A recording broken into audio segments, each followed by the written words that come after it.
네, 많이 기다리셨습니다. 자, 프리마켓 뉴욕 2부 시작하도록 하겠습니다. 오늘은요, 자, 금요일이기도 한데 너무나도 또 중요한 날일 수 있을 것 같습니다.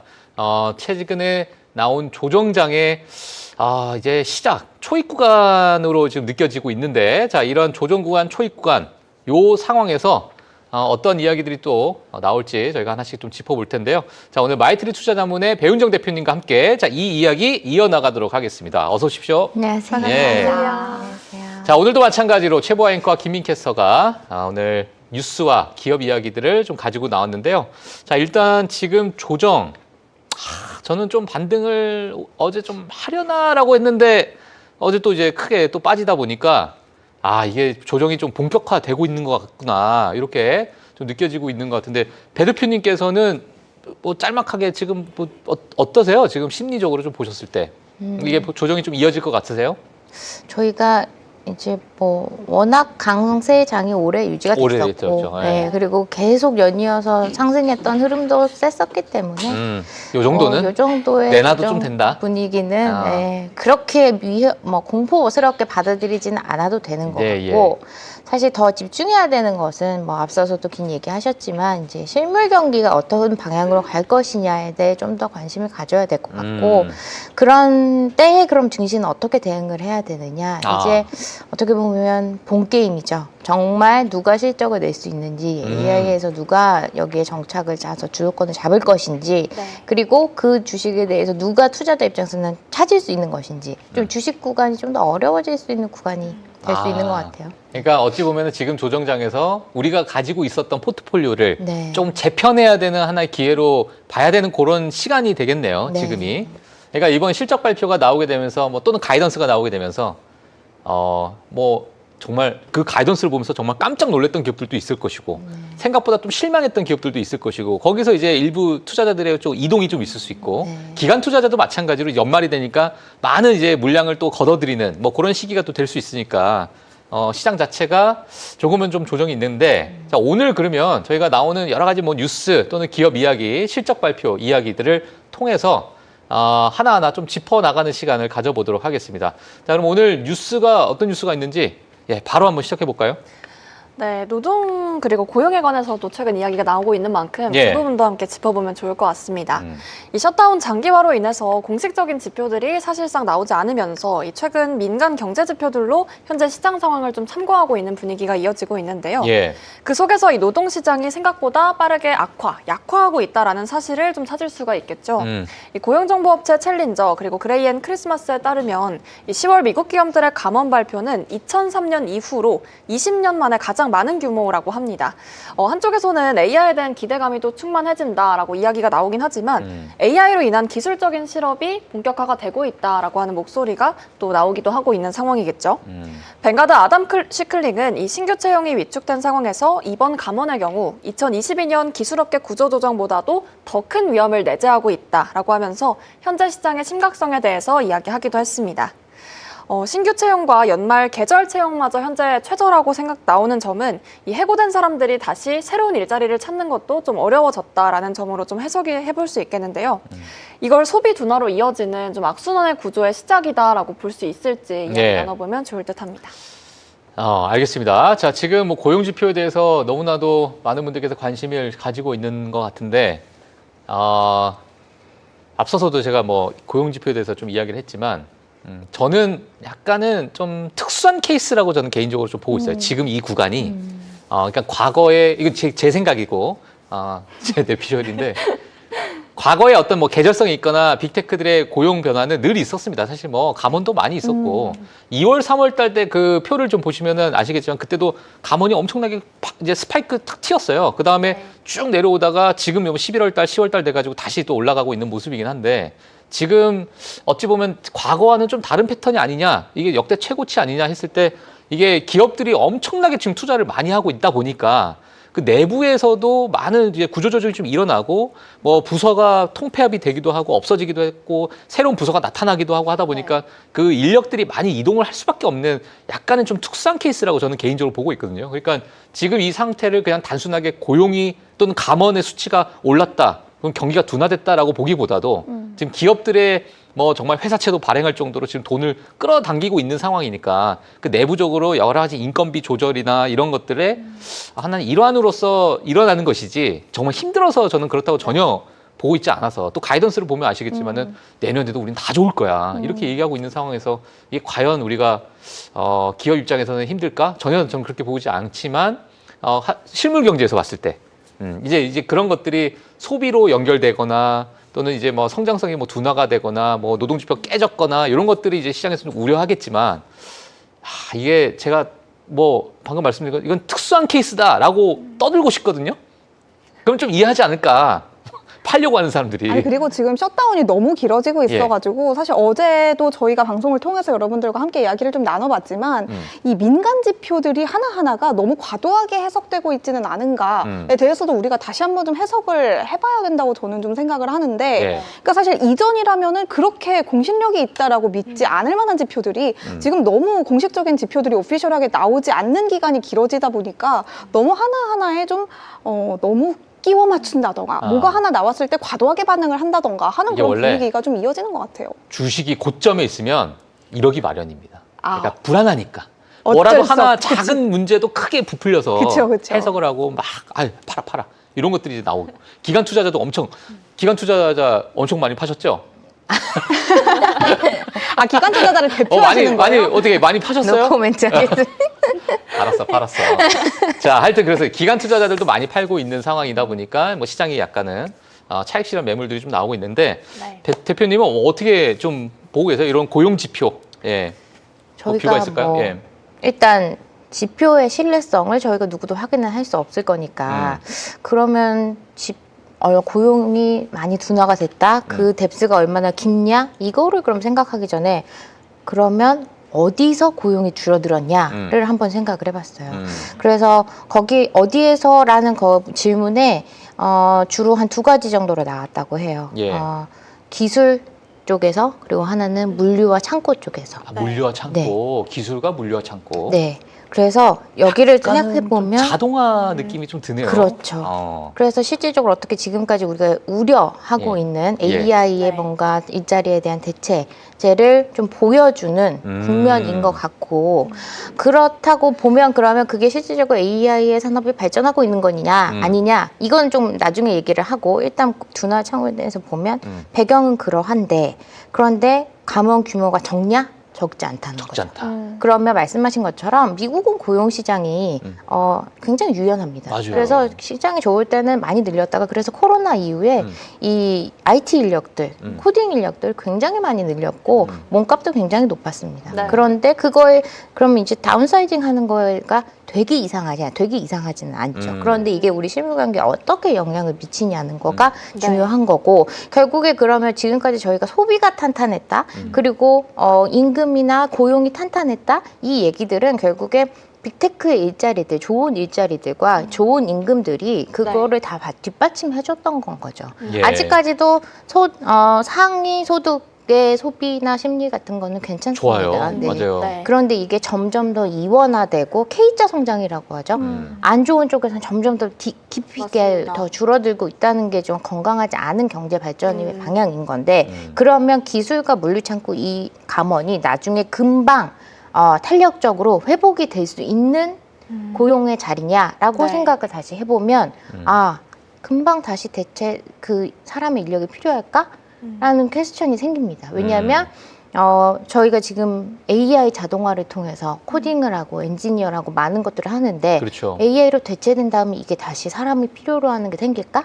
그러려고 하면 또 다른 직업군이 생겨야 된다는 거죠. 지금 그런데 그렇게 가기까지는 시간이 필요할 것이고 그러면 저희가 불가피하게 중단기적으로는 감원이 하는 방향성이 좀 지속이 될 것이다. 물류창고에 더 우려가 되는 부분은 이런 겁니다. 물류창고에서 저희가 상상할 수 있는 그 인력들은 저희가 과거에 소위 말하는 블루 칼라라든지 뭐 이게 굉장히 높은 지식의 수준을 요하는 자리가 아니잖아요.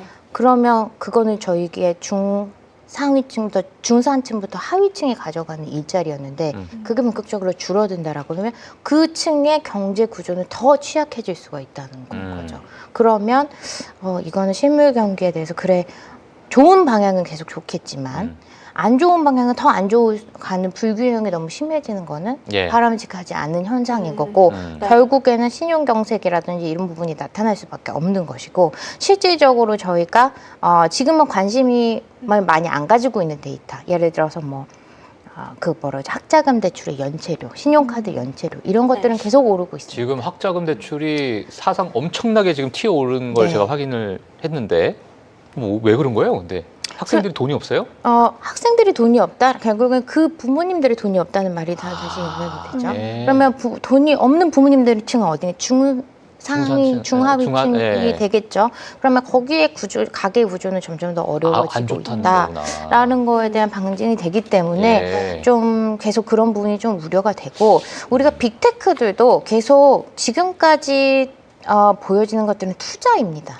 투자가 굉장히 많이 일어났어요. 예. 여기서 투자의 결과는 아직 못 봤거든요. 네. 우리가 그 결과를 보기까지는 좀 시간이 걸리겠죠. 그런데 그 결과 안에 지금 일자리가 대체되고 하니 AI가 산업화로 산업혁명을 일으키는 한 흐름은 변함은 없겠으나 네. 이게 그럼 투자한 거 대비 똑같이 수익을 벌어들일 수 있는 이건 좀 다른 차원의 얘기입니다. 샘 알트만이 예를 들어서 1,000조를 투자했다고 해서 1,000조를 벌어서 이 1,000조를 우리 실물 경기에다가 다시 투입을 해줄 수 있는 이런 효과가 나와줘야 되는 거잖아요, 그렇죠. 사실은. 예. 그런데 그렇지 않다고 한다면 투자한 거 일부에 500조는 그냥 투자로 날아갈 수도 있는 거잖아요, 사실은. 그렇다고 한다면 어딘가에서는 로스가 생기는 거고 그렇죠. 그런 것들이 이제 경기의 둔화를 만들 수 있는 그러니까 이 일정한 양은 정해져 있는데 이게 2,000조, 3,000조라는 거에 어떤 뭔가가 들어온다는 것은 말씀하신 대로 어딘가는 그게 빠져나간다는 얘기인데 네. 예, 어디선가 뿅 하고 나타나는 게 아니라 이런 것들은 사실 시장에서 이제 과도하게 움직이다 보면 그 변동성이 또 생기기 마련이고 지표들은 일부 막 왜곡이 되기도 하고 깨지기도 하고 그런 상황인 것 같습니다. 그래서 이제 고용 지표에 대해서도 좀 면밀하게 좀 세부적으로 우리가 좀 뜯어서 봐야 된다. 자, 이렇게 말씀을 좀 해주셨고요. 자, 그러면 우리가 또 뉴스를 하나만 더 보고 또 이야기를 좀 이어나가도록 하겠습니다. 네, 간밤에 있었던 테슬라에 관련된 이야기도 함께 해보도록 하겠습니다. 네. 일론 머스크 보상안이 승인됐다는 내용을 한번 짚어보려고 예. 하는데요. 결과는 압도적인 찬성으로 이제 통과가 됐죠. 이 머스크는 테슬라 시가총액 8조 5천억 달러 달성과 또 자율주행 구독 1,000만 건, 로보택시 100만 대 산업 운행 등 이 단계별 목표를 채우면 테슬라 지분의 최대 25%를 현재 확보하게 됩니다. 머스크는 이제 테슬라의 새로운 책을 써 내려가는 출발점이 될 것이라며 앞으로 10년간 이 미래 산업에 전념하겠다라고 하는 의지를 밝혔고요. 현장에서는 주주들의 환원 속에 춤을 추면서 직접 화답하기도 했습니다. 이번 총회에서는 테슬라의 새 미션으로 지속 가능한 풍요가 제시가 됐는데요. AI와 로봇으로 인류의 부족 문제를 해결하겠다 이런 비전을 담고 있습니다. 특히 휴머노이드 로봇 옵티머스를 인류 역사상 가장 큰 제품이라면서 빈곤 해소와 또 의료 혁신을 통한 경제 혁신을 자신했습니다. 또 자율주행 FSD는 버전 14.3 개발이 막바지 2026년 4월에는 이 로보택시 사이버캡 생산을 시작할 예정이라고 하고요. 테슬라는 또 자체 반도체 공장 테라펩 설립도 함께 검토 중인 상황입니다. 여기에 추가적으로 나온 기사는 FSD가 내년 초 중국에서 전면 승인을 또 기대하고 있다. 그렇기 때문에 주주총회 이후의 시장 분위기는 사실상 좀 좋게 나타나고 있는 분위기고요. 주가 움직임 간단하게 살펴보시면 현재 프리마켓 장에서는 화면이 좀 저도 안 뜨기 시작하네요. 0.3% 상승했어요. 0.3%. 네, 아주 깨뚫어보셨나요? 그렇죠. 사실 우리가 예상했던 것처럼 이 주주총회 내용이 좀 어느 정도는 이미 선반영이 되어 있다라고 하는 말과 동시에 또 어제의 낙폭을 좀 회복하는 수준인지는 모르겠으나 네. 일단 어쨌든 찬성으로 통과가 됐다라는 점에서 이 일론 머스크가 책임져야 될 12단계 이 내용들을 앞으로 지켜나갈 수 있을지 좀 지켜볼 필요가 있겠습니다. 알겠습니다. 자, 이 12단계가 10년이라고 하게 되면은 할 수 있을 것 같기도 하고 어떻게 숫자만 보면은 못할 것 같기도 하고 이런 생각이 드는데 이 얘기는 진짜 너무 많이 이미 될 거다라는 기대감이 있었던 맞습니다. 내용인 것 같기는 해요. 제가 오늘요 되게 소름 돋는 영상을 봤는데 어떤 제가 영상인데요? 이제 그 일론 머스크의 주주총회 보면서 옵티머스가 나와서 막 이렇게 춤췄잖아요. 네네네. 근데 일론 머스크 막 춤추고 그 영상을 딱 끄고 네. 나니까 알고리즘이 어떻게 떴는지 샤오펑 그 기억 샤오펑 기업의 그 로봇 휴머노이드가 나왔어요. 근데 네. 걷는 걸 제가 봤는데 네. 저는 그 안에 사람이 있는 줄 알았어요, 처음. 아, 너무 리얼해서. 너무 리얼하게 걸어서, 그러니까 제가 약간 술 먹고 약간 비틀비틀거릴 때 그 모습처럼 이렇게 걸어오더라고요. 네. 야, 저건 사람이다. 아, 나랑 똑같다, 제가 저거는. 오늘 가지고 올 거 그랬네요, 영상. 나랑 똑같다는 하이퍼 생각이 드는데 리얼리즘 그 자체. 그 안에 이제 옷을 이렇게 막 찢는 거예요. 네. 퍼포먼스를 보여주는 네. 거죠. 네. 우리 이게 사람이 아니다라는 거를. 네. 아, 그 영상 여기서 같이 보고 싶네요. 저 한번 보세요. 근데 제가 이제 그걸 놓쳤네요. 보면서 야, 중국의 기술도 만만치 않구나. 그러니까 그 전에는 옵티머스가 이거 춤추는 게 되게 어색하게 그러니까 네. 되게 기술력이 없는 것처럼 느껴질 정도로 그게 사라졌어요. 그 중국 기업의 로봇 휴머노이드를 보고 나서. 네. 그러니까 그만큼 지금 휴머노이드의 발전 속도가 정말 제가 볼 때 어마어마한 것 같고 물론 이제 나중에는 이제 손의 감각이나 이 어떤 강도나 이게 손에서 이제 마지막 그 마무리가 지어진다 뭐 이런 얘기가 있긴 한데 하여튼 뭐 그런 저는 이제 주주총회를 그렇게 봤는데 대표님은 뭐 어떻게 보셨어요 이번에 주주총회 이렇게 보시면서 테슬라 예. 중요해요. 주주들이 테슬라를 좀 트레이닝 하고 싶었던 게 아닌가, 보상안에 대해서 처음에 태클을 걸 때부터 네. 정말 테슬라에 머스크가 없어도 돼? 라고 얘기를 해봤을 때 그거는 아니잖아요, 저희가. 그쵸. 사실 테슬라는 기업은 그냥 머스크 하나로 정의가 되는 거고 사실 전기차 기업이라고도 할 수가 없는 게 하는 것들이 너무 네. 많기 때문에 꼭 전기차는 지금 캐즘인데도 불구하고 테슬라 주가 올라가고 있잖아요. 그래서 그때는 약간 머스크를 좀 길들이기 위한 일종의 네. 그냥 그런 차원이었던 것 같고 이게 보여주기용인가요? 요번에 1조 원 승인한 거 8.5조 달러 시총 네, 만들어내면 8배. 1조 달러 그니까요. 왜 못 줘요? 네. 지금 1.5조 달러인데 아, 결국에 6배 가야 된다는 예, 지금 저게 이제 화면에 나오는 저 로봇 휴머노이드가 샤오퐁에서 만든 휴머노이드예요. 근데 일단 걷는 거 보세요. 과거와는 완전히 다른 오. 근데 좀- 이게 혹시 어떤 장면을 구현한 건지 저 그냥 약간 걷는 제가 건가요? 술 취하면 딱 저렇게 걷거든요. 근데 이게 되게 인간스럽게 네. 걷는 듯한 그 말은 되게 맞네요. 그죠? 그 네. 골반의 움직임과 저 무릎의 움직임. 뭔가 이 그러니까 기술력이 곡선도 뭔가 좀 곡선이나 여러 가지 할 때 사랑스러워요. 그런 것들이 점점 이 완성형으로 좀 다가가고 있다라는 얘기가 좀 네. 오늘 저 보여줬어요. 그러다 보니까 이제 저거에 대해서도 그러네요. 저 안에 사람이 있나 저는 처음에 그렇게 생각했는데 하여튼 뭐 그렇습니다. 기술이 뭐 그만큼 지금 빠르게 또 맞아요. 발전하고 있다. 그리고 중국에 저희가 한 몇 달 전에도 얘기했던 것 같은데 네. 로봇 산업 자체는 일종의 제조업이기 때문에 네. 중국이 저가를 이용을 해서 질 좋은 상품을 만들어내고 그거를 상용화하고 보급화하는 데 경쟁력을 가져갈 수밖에 없는 산업이라고 보여지고 이미 이건 AI에서도 마찬가지인 것 같아요. AI가 이게 좀 다른 차원 얘기일 수 있는데 젠슨왕도 그렇고 뭐 앞서 말씀해주신 것처럼 샘 알트만도 뭐 CFO가 결국에는 정부 보증 이런 것들을 결국에는 자금에 대한 콜을 정부적으로 요청을 한 거잖아요. 그럴 때 뭘 얘기를 했냐면 중국과의 비교를 계속 얘기를 했어요. 젠슨왕도 미국의 AI 산업 중국에 밀릴 수 밀릴 수 있다. 라는 얘기를 했는데 그 배경 자체는 지금 중국은 전력이라든지 데이터 센터라든지 이런 것들을 전부 비용을 정부 차원에서 대주고 있기 때문에 네. 이렇게 자금의 이슈나 이런 것들에 대해서 훨씬 더 이제 용이하다는 것들이죠. 근데 그러면 정말 중국 정부가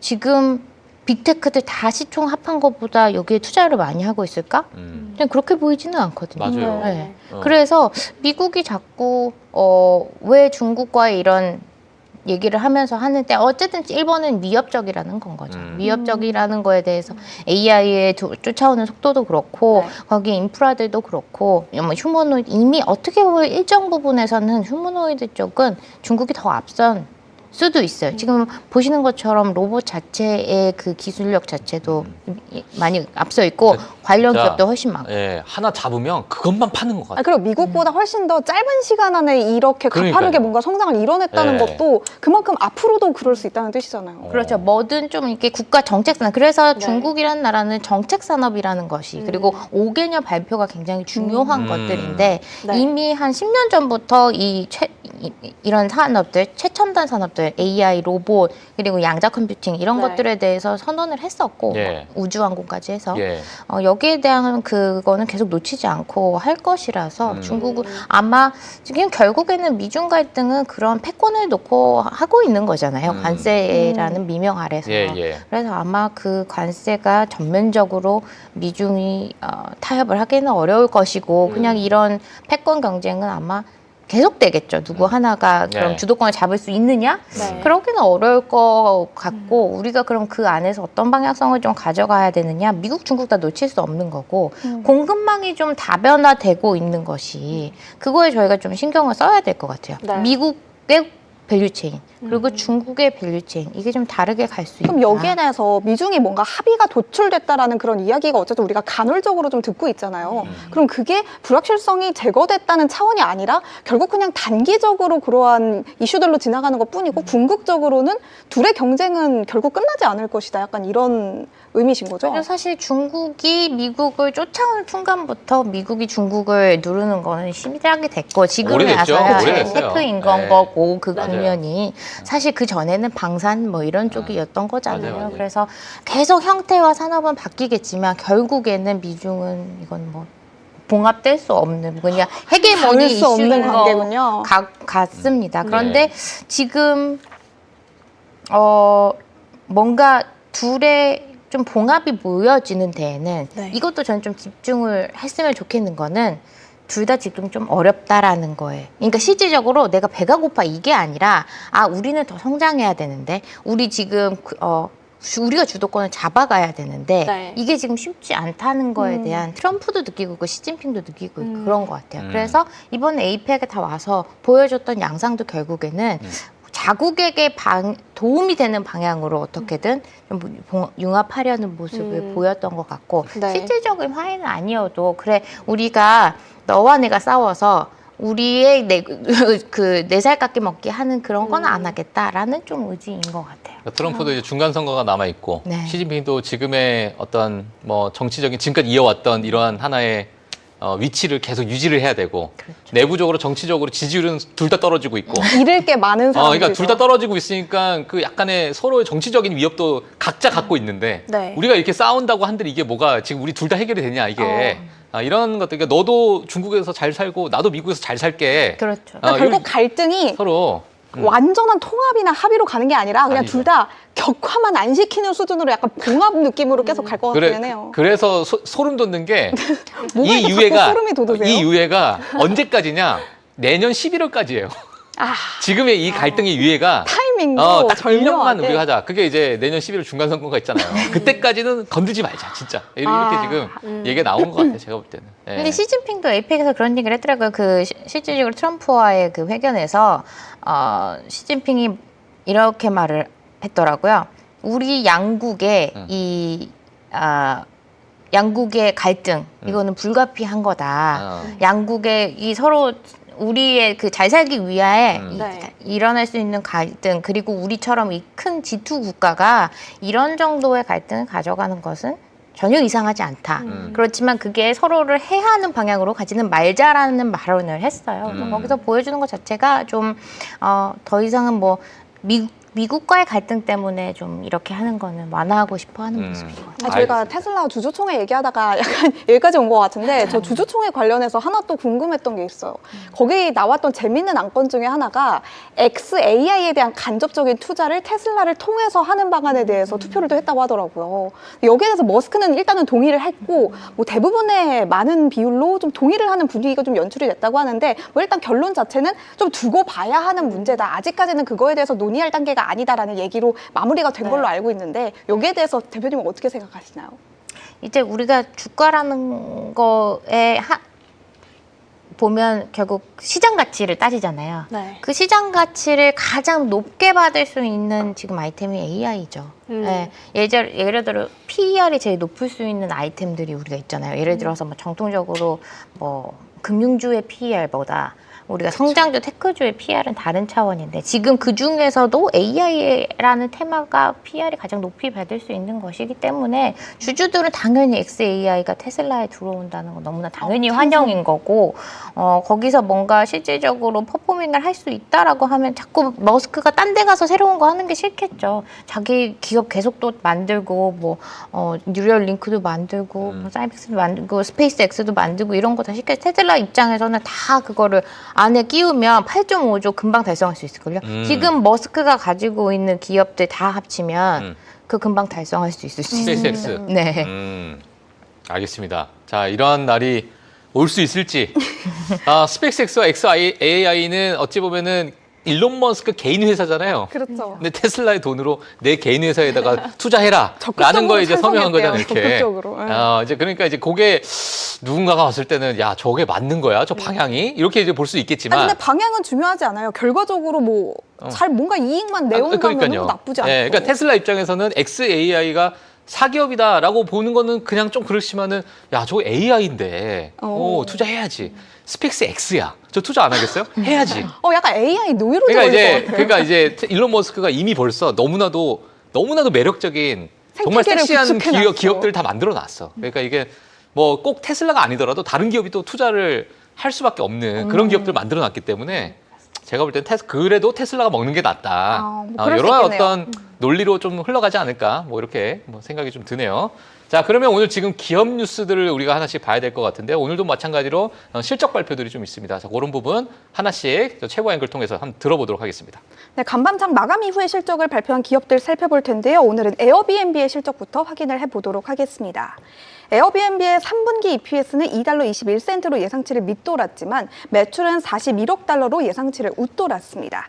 매출은 전년비 10% 늘었고요. 순이익도 13억 7,400만 달러로 전년도 수치였던 13억 6,800만 달러 대비 일부 증가했습니다. 같은 기간 조정 EBITDA도 21억 달러로 분기 기준 사상 최고치를 달성했습니다. 에어비앤비의 숙박과 액티비티를 포함한 총 예약은 1억 3,360만 건으로 전년비 9% 많아졌고요. 예상치였던 1억 3,175건보다 소폭이지만 높았습니다. 현재 프리마켓에서 에어비앤비의 주가 보시면 3% 넘게 급등 중에 있는데요. 조금 전까지만 해도 5%가 넘게 상승률을 유지하고 있었기 때문에 대부분의 투자자들은 좀 긍정적으로 반응을 하고 있다라는 부분을 좀 살펴보실 수가 있을 것 같습니다. 구체적으로는 남미와 아시아 태평양 일대에서의 강력한 예약이 보고되며 이번 3분기 매출을 좀 견인해줬다고 하는데요. 특히 브라질 등 남미 일대에서 무이자 결제 시스템을 도입하며 큰 인기를 구가했다고 합니다. 일본에서의 국내 여행이 늘어남에 힘입어서 일본에서의 이번 분기 예약도 전분기 비 27% 증가했고요. 특히 인도에서는 신규 이용자가 전분기 비 무려 50%나 급증한 것으로 집계가 되기도 했습니다. 즉 미국과 호주, 캐나다, 영국, 프랑스 등 기존의 에어비앤비의 주 시장보다는 이번에는 남미와 아태 지역에서의 예약 증대가 가장 특징적인 부분으로 꼽혔습니다. 네. 다만 호스트에게 지출되는 금액, 청소비, 기타 서비스 요금, 또 세금 등을 포함한 총 비용은 229억 달러로 전년비 약 14% 정도 증가했고요. 예상치였던 219억 달러보다 높았습니다. 또 음식, 케이터링, 사진 촬영, 스파 트리트먼트 등 최근에 출시했던 서비스들의 매출과 관련된 별도의 언급이 있지는 않았는데요. 여기에 대해서 경험과 서비스와 같이 추상적인 것들이 실질적인 매출로 이어지기까지는 적으면 3년, 길면 5년까지도 걸릴 수가 있다라는 발언이 나온 것과 관련해서는 아직까지는 이러한 부분에서는 별다른 마진을 창출하고 있지 못하다라는 추측이 좀 가능하겠습니다. 예.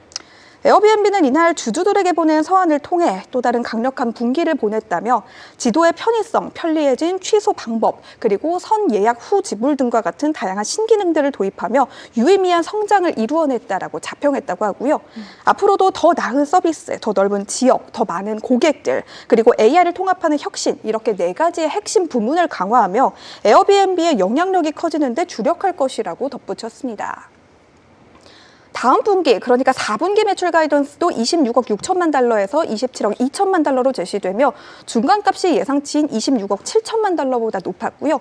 여기에 더해서 연말 홀리데이 시즌을 앞두고 여행업의 활황에 대해서도 낙관적인 전망을 내놨습니다. 현재 주가를 보시면 이러한 부분들이 모두 다 설득력이 있는 부분으로 좀 이해가 되실 것 같은데요. 네. 다만 한 가지 리스크로 지적이 되고 있는 부분이라 한다면 미국의 인플레이션, 그리고 경기 침체에 대한 우려라고 말씀을 드릴 수가 있겠습니다. 연말 연초가 지나고 나면 가장 큰 시장인 미국 시장에서의 소비가 과연 둔화되지는 않을까 하는 우려들이 여전히 시장에는 좀 작용을 하고 있는 것 같고요. 이러한 부분들이 에어비앤비가 내년에 풀어나가야 할 미결 과제로 남아있다라는 것까지 말씀을 드려보도록 하겠습니다. 네, 자 에어비앤비에 대해서 이렇게 좀 말씀을 좀 해주셨습니다. 뭐 물론 이번 실적 발표가 뭐 완전 뭐 실망스럽다라고 보이는 않죠. 그냥 괜찮게 좋아요. 나왔고, 잘 좋게 나왔습니다. 나왔는데 에어비앤비 혹시 이제 주가를 뭐 지속적으로 좀 봐 오셨던 분들은 너무 무거워요. 그쵸. 잘 안 가죠. 그러니까 이런 것들도 2024년 때부터 그 매출세나 영업이익률 자체가 조금은 뭐랄까요, 뭐 어느 정도 이제 찍을 때까지 찍었나? 라는 생각이 들 정도의. 그리고 뭔가 에어비앤비는 그 본인만의 매력 포인트가 약간은 부족한 느낌이기는 해요. 그러니까 워낙 여행과 관련된 부분이다 보니까 뭐 특별하게 엄청나게 갑자기 잘 갈 이유도 뭔가 좀 부족한 느낌이고. 에어비앤비 써보셨어요? 저는 써봤어요. 왜냐면 최근에 그 광고, 에어비앤비 광고가 하나 되게 인기였던 게 다들 혹시 유튜브 보시면은 광고 중에 그런 광고가 하나 뜨거든요. 가족들이 여러 명, 한 10명 정도가 다 같이 여행을 갔을 때 호텔에 묵으면 다 같이 방을 나눠서 묵어야 되지만 에어비앤비에 묵으면 한 집에서 모두 다 함께 공간을 나눠서 묵을 수 있다. 이러한 부분을 굉장히 호텔과 다른 부분을 막 강조하려는 그런 내용의 광고가 한때 되게 유행이었거든요. 그런 부분은 뭐 분명히 뭐 어느 정도의 차별성이 좀 있는 것 같긴 해요. 근데 매력은 안 느껴진다. 저는 근데 호텔을 찾고 그 다음에 에어비앤비를 찾아봐요. 그러니까 에어비앤비가 호텔을 먼저 찾고 호텔을 먼저 찾아보고 너무 비싸거나 자리가 적절하지 않으면 그때 에어비앤비를 본단 말이죠. 그래서 저는 이런 부분도 에어비앤비가 앞으로 분명히 풀어나가야 될 맹점이라고 생각을 해요. 왜냐면 그 광고 자체도 어떻게 보면 호텔과 비교하는 식으로 만들었다는 것 자체가 자기들도 그걸 알고 있다는 거거든요. 호텔의 일정 부분 많은 고객층이 약간은 호텔을 먼저 더 우선시 선호할 수 있겠구나. 이런 부분에 대해서는 분명히 에어비앤비도 뭐 요즘 아까 계속 말씀하셨다시피 뭐 예약 기능에 AI를 통합하든지 뭘 하든지 뭔가 좀 혁신적인 무언가가 좀 필요한 부분이라고 생각을 해요. 말씀해 주셨던 것처럼 이런 식으로 뭐 약간은 방어적인 그런 모습으로 주가가 흘러간다면 앞으로도 그렇게까지 튀어오르거나 뭐 물론 뭐 급락하지도 않는 비슷한 횡보권을 유지하지 않을까 이렇게 생각합니다. 알겠습니다. 저의 생각이에요. 예. 관계자분들이 보고 계신 건 아니겠죠. 좋습니다. 대표님은 뭐 에어비앤비 같은 이러한 기업들 뭐 개인적으로 어떻게 좀 보고 계시는 게 있어요? 이게 에어비앤비가 이제 스타트업으로 출발을 했잖아요. 우리나라에 치면 뭐 호텔, 야놀자 뭐 이런 것들이 비슷하게 구분이 될 수 있죠. 그런데 일단은 성장성이 좀 둔화됐다는 거가 조금 저희가 주가를 못 가게 하는 발목을 잡는 원인인 것 같고 지금 그 말씀 주신 것처럼 크게 보면 결국 북미의 한 45%의 매출 비중을 차지하는 거고 그 다음에는 유럽, 그 다음에 뭐 남미, 아시아 태평양 지역인데 사실 미국 외에 매출 비중은 굉장히 좀 작습니다. 근데 이게 좀 그런 활성화가 될 수 있느냐라고 보면 한국만 해도 뭔가 부동산의 법이나 숙박업이나 이런 것 때문에 에어비앤비에 대해서 약간 애매한 입지. 네, 입지가 좀 있죠.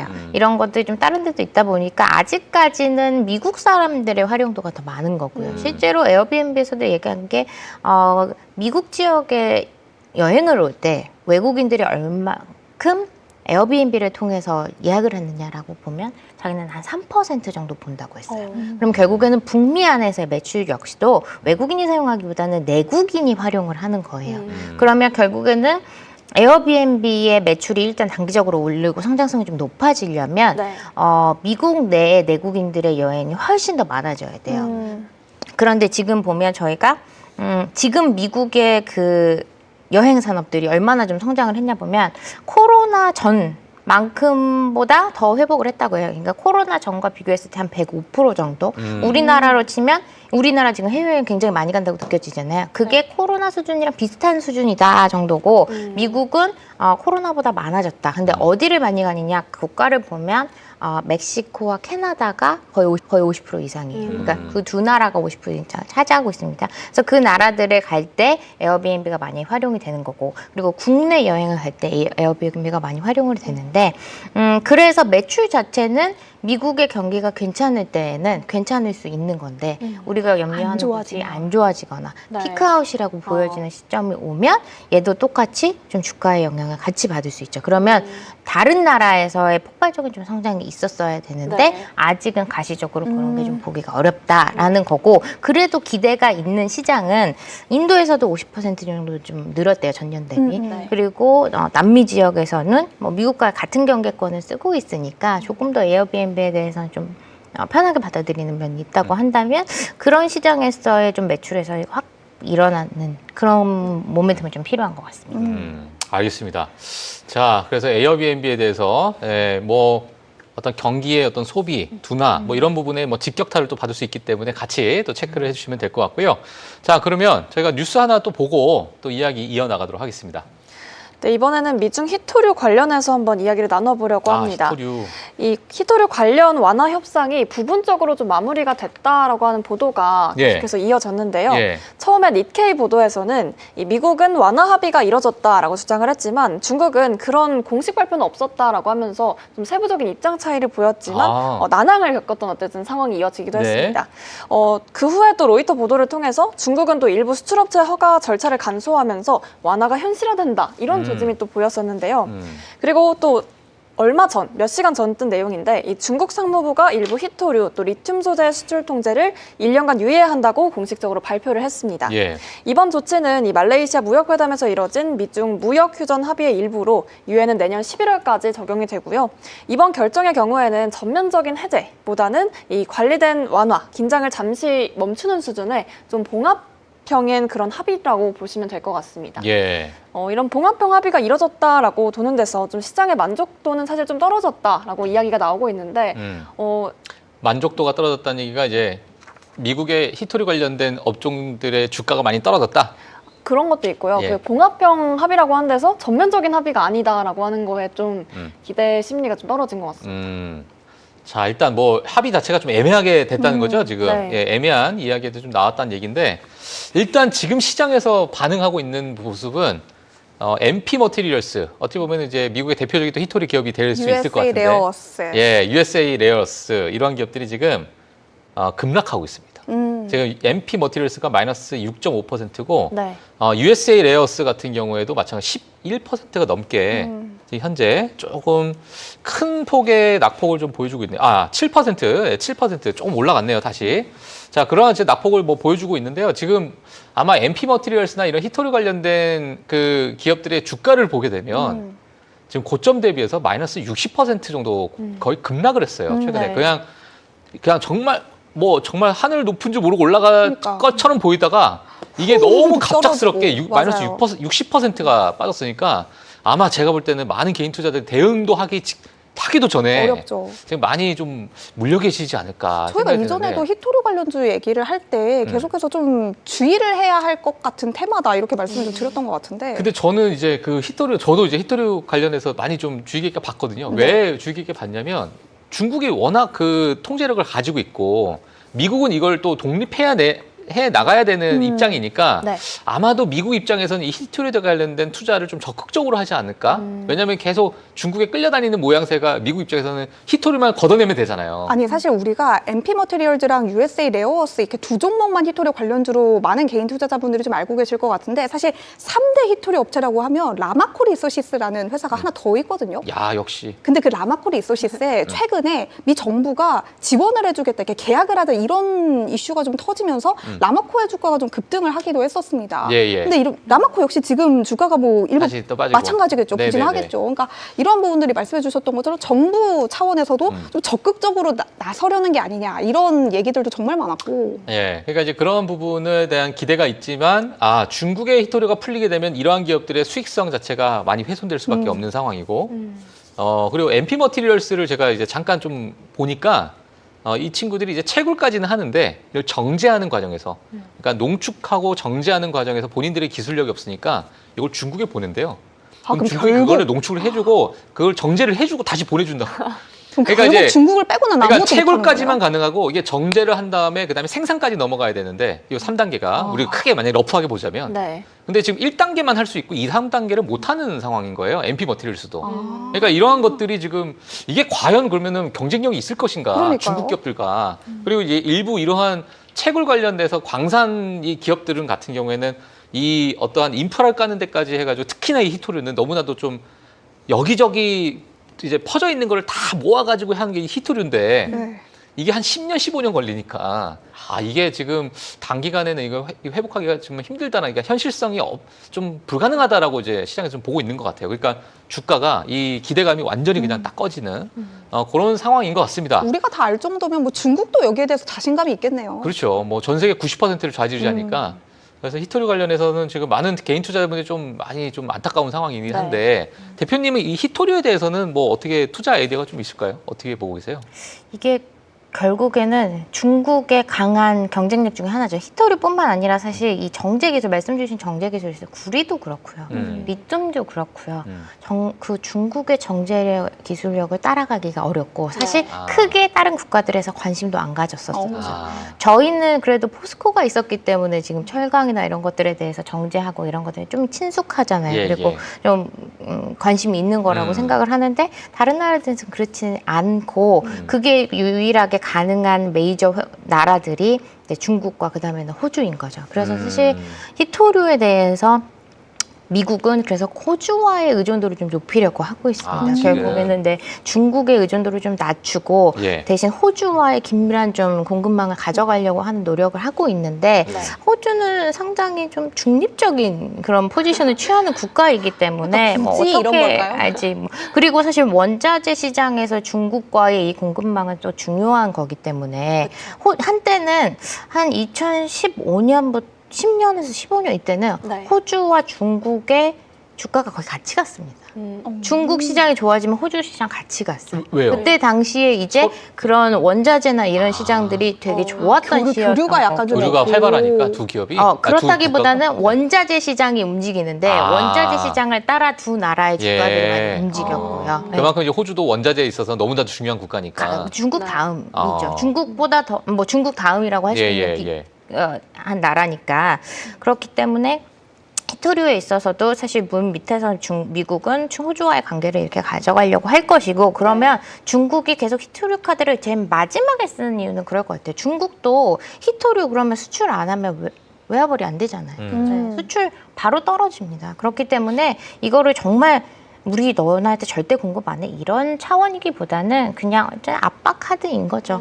나 이거 가지고 나왔으니 너도 일정 부분 협의는 스탠스로 가자라는 거라고 저는 생각을 하고 지금 결국에는 보면 9월 달에는 중국 수출 데이터가 전년 대비 9% 상승하는 데이터였어요. 그래서 미국 관세 맞았음에도 불구하고 수출 늘었다. 그래서 다른 공급망과에서 좀 잘 밸류체인을 만들어나가고 있구나 봤는데 10월 데이터는 마이너스 1%가 빠졌다고 나왔어요. 어떻게 보면 결국에는 다시 말하면 강대국 두 나라인데 다른 나라에서 밸류체인을 튼튼하게 만들었더라도 경기 둔화의 시점이 됐을 때에는 그 나라들이 먼저 좀 소비나 경기의 사이클이 좀 다운사이드가 빠를 수 있잖아요, 미국보다. 그렇다고 했을 때는 그러면 결국에는 미국이 받쳐줘야 중국도 수출 데이터가 나올 수 있기 때문에 다 아까 말씀드렸던 마찬가지로 두 나라가 다시 이해관계가 공존할 수밖에 없는 거고 히토류도 그런 차원에서 지금은 뭐 이거 결국에는 말로 이렇게 하는 거는 그냥 기싸움인 거잖아요. 근데 실질적으로는 점점 더 완화해서 수출을 하는 그런 모양새로 갈 거라고 보여집니다. 히토류에 관련해서요? 네. 알겠습니다. 일단은 뭐 지금 잠시 제가 차트를 봤는데 이게 고점까지 가려면 300% 올라야 돼요. 그쵸. 지금 상황. 그러니까 뭐 빠진 거야 70%인데 그러니까 100이 30이 된 거잖아요. 그 30이 100으로 가려면 이게 300, 그러니까 3배 올라가야 되죠. 그러니까 지금 300% 올라가야 돼요, 지금. 이게. 그럼 이거 혹시 가지고 계신 분들은 어떻게 대응하셔야 되나요? 대응 자체가 안 되나요? 야, 요거는 잠시 예, 막았거든요. 아주 네, 네. 프리마켓 역사상, 프리마켓 뉴욕 역사상 가장 민감한 질문을 하셨습니다. 가장 긴 공백이었어요. 이런 오디오가 빈 적이 없었는데. 이거는 저희가. 그냥 아무 말씀도 안 하셔도 예, 이해가 예. 좀 약간 됐습니다. 알겠습니다. 자, 곁- 빨리 곁들 뭐 날이 있겠죠. 300% 오르면 됩니다. 네네네. 예, 예. 그렇게 정리를 해볼게요. 알겠습니다. 그래도 네. 궁극적으로는 자, 독립하려고 할 거예요. 아, 네. 네네네. 목이 메이면서. 네. 저희 배 대표님께서 이런 말씀하셨습니다. 그래서 궁극적으로는 좋아질 거예요. 독립을 할 수 있다. 독립하려고 할 겁니다. 아, 독립하려고 네네. 한다. 네네. 뭐 예, 대한독립 거기에 이제 마냥. 기대감을 우리가 정말 많은 개인 투자를 많이 했기 때문에 좀 회복이 됐으면 좋겠습니다. 자, 그러면 저희가 또 저 기업으로 종목으로 넘어가도록 하겠습니다. 네네네. 제가 헷갈리네 이제. 종목으로 넘어가 보겠습니다. 저는 오늘 테피스트리의 실적을 보고 더 나아가서 요즘 미국에서 나타나고 있는 소비 패턴의 특징에 대해서 함께 좀 짚어보면 좋을 것 같아요. 저는 개인적으로 되게 깜짝 놀랐던 게 오늘 미국의 소비 패턴에 대해서 제가 준비를 했는데 배 대표님께서 오프닝에서 K자형 이야기를 하시더라고요. 저도 오늘 잠시 후에 K자형 이야기를 한번 좀 해보도록 하겠습니다. 일단 테피스트리 실적부터 좀 보도록 할게요. 테피스트리라고 하면 많은 분들이 좀 낯서실 수도 있겠다라고 생각을 하지만 이렇게 제가 사진을 띄워놨습니다. 가방 브랜드 코치의 모회사라고 하면 아마 다들 쉽게 좀 이해를 하실 수가 있을 것 코치. 같아요. 코치 그리고 케이트 스페이드 등 의류 잡화 브랜드들을 가지고 있는 회사라고 보시면 될 것 같습니다. 네. 일단 테피스트리의 실적부터 좀 보도록 할게요. 테피스트리의 회계연도 1분기 EPS는 $1 38센트, 매출은 17억 달러로 모두 예상치를 상회했고요. 매출은 전년비 16% 증가했습니다. 연간 가이던스도 좋았습니다. 연간 매출 가이던스는 73억 달러로 전년비 약 7에서 8% 성장을, 연간 EPS 가이던스도 $5 45센트에서 $5 60센트로 전년비 7에서 10% 정도의 성장을 내포하고 있고요. 또 테피스트리는 향후 3년간 중국에 약 100개 이상의 매장을 열 계획이다라고 밝히기도 했습니다. 즉 해외 시장 진출 확대를 본격적으로 예고했다고 볼 수도 있겠죠. 약간은 좀 사이드로 빠져서 이날 나온 CNBC의 기사도 함께 좀 지켜보시면 좋을 것 같습니다. 요즘 미국 젊은 층들은 외식을 줄이고 패션에 대한 지출은 늘린다라는 내용의 기사인데요. 여기 밑에 보시면 이런 내용이 하나 있습니다. 지금 잘 보이실지 모르겠지만 미국의 젊은이들은 점심을 도시락을 싸서 다닌다라는 표현까지 좀 등장을 했습니다. 그러면서 그 예시로 멕시칸 음식 전문점인 치폴레 그리고 지중해식 레스토랑인 카바의 매출은 줄어드는 데 반해서 코치 핸드백에 대한 소비는 점점 더 늘어나고 있는 추세다라고 소개가 됐습니다. 실제로 테피스트리는 이번 실적 발표 이후 특히 젠지 세대가 신규 고객으로 유치된 게 매출 증가에 크게 기여했다며 이들의 패션은 매우 적극적이고 공격적인 특징을 가진다라고 설명을 하기도 했습니다. 실제로 이번 회계연도 1분기에만 테피스트리는 전 세계적으로 220만 명 이상의 신규 고객을 확보했는데요. 이 중 35% 이상이 13세에서 29세 사이라고 합니다. 반면 외식업계는 젊은 소비자들이 줄어들음에 따라 재정적인 어려움을 직격타로 맞고 있는데요. 카바는 4분기 초반 25세에서 34세 소비자들이 크게 줄었다라고 최근 직접적으로 밝히기도 했고요. 치폴레 역시 25세에서 35세 이용자들의 식당 방문 빈도가 낮아지고 있다고 토로하기도 했습니다. 전문가들은 여기에 대해서 높은 실업률, 그리고 학자금 대출 상환, 그리고 관세로 인한 소비 불안이 노출돼 있기 때문이라고 설명을 하고 있는데요. 실제로 연말 홀리데이 시즌이 다가오면서 소비 진작에 대한 기대감이 시장 전반에 좀 커지고 있다라는 사실은 어느 정도 맞기는 하지만 일각에서는 이러한 기대감조차도 지나치게 과열돼 있다라고 혹평을 남기고 있습니다. 예. 실제로 PwC의 최근 조사에 따르면 올해 연말 쇼핑 시즌에 Z세대들은 다른 세대들에 비해서 가장 높은 23% 정도의 지출을 줄일 계획이다라고 응답을 했고요. 딜로이트 조사에서도 Z세대는 전년비 평균 34%의 지출을 하지 않을 것이라고 답했습니다. 같은 조사에서 바로 윗세대인 밀레니얼 세대, 그러니까 29세에서 44세는 평균 13% 정도의 지출을 감축할 것이라고 답한 것과는 확연한 차이가 좀 보이죠. 같은 맥락에서 조금 더 미국 소비 패턴에 대해서 살펴보겠습니다. 미국의 최근 유통 및 소매 실적에서 뚜렷한 K자형 모양이 나타나고 있다는 CNBC의 보도도 최근 나왔는데요. K자형, 그러니까 고소득층 소비자들은 점점 더 소비를 늘리고 저소득층 소비자들은 점점 더 소비를 줄이면서 중산층이 부재해지는 이런 K자형 패턴이 나타나고 있다라는 흐름입니다. 네. 요즘 저희가 앞서 어닝 시즌에 꾸준히 말씀을 드렸다시피 항공사들도 호텔도 백화점도 점점 더 가격을 낮추고 더 많은 고객들을 유치하려고 하기보다는 그러니까 프리미엄층을 타겟으로 해서 보다 더 높은 가격임에도 불구하고 더 프리미엄 서비스를 제공할 수 있는 그러한 타겟팅, 마케팅을 좀 구사하고 있는 것을 확인해 보실 수가 있습니다. 예. 저소득층은 인플레이션으로 인해서 생필품 가격이 올라서 구매력에 한계가 있지만 고소득층은 소득 증가 그리고 주식시장의 상승으로 인해서 자산 가치가 더 올라가서 경제 활동을 활발하게 하고 있다라는 뜻이겠죠. 앞서 언급했던 치폴레 역시 지난주 실적 발표에서 총 고객의 40% 이상을 차지하는 연소득 10만 달러 미만의 소비자들이 인플레이션 우려로 외식 빈도를 줄이고 있다라고 언급을 하기도 했습니다. 또 코카콜라는 이번 실적 발표를 통해서 프로틴 쉐이크와 스파클링 워터 등 고가 제품들이 성장을 주도하고 있다라고 말하기도 했고요. 프록터앤갬블도 고소득층 고객들이 구매하는 경우가 확연하게 늘어나고 있다라고 분석을 하기도 했습니다. 네. 다시 한번 말씀을 드려보자면 미국에서도 양극화 경제가 좀 뚜렷하게 나타나고 있다는 뜻이겠죠.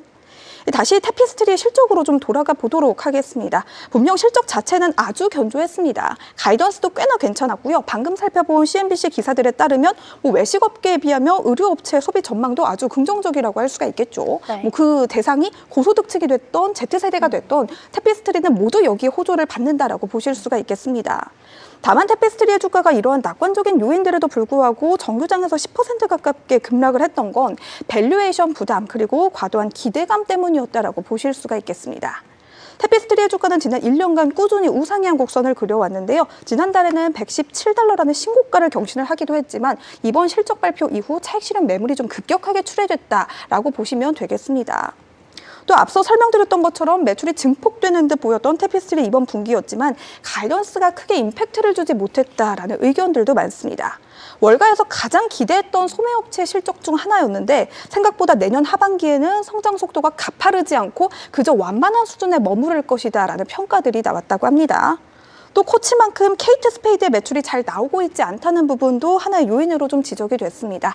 다시 한번 좀 말씀을 드려보자면 관세로 인한 비용적인 부담 또 그러한 영향들을 회사가 자체적으로 흡수해야 하는 이러한 거시경제적으로 어려운 상황임에도 불구하고 코치 하나만의 매력도를 가지고는 이 회사 전체를 운영해 나가기는 조금은 어려움이 있을 것이다 라는 이야기들도 함께 나왔다고 하니까요. 예. 관련해서 테피스트리의 실적 확인해 보시면 좋겠습니다.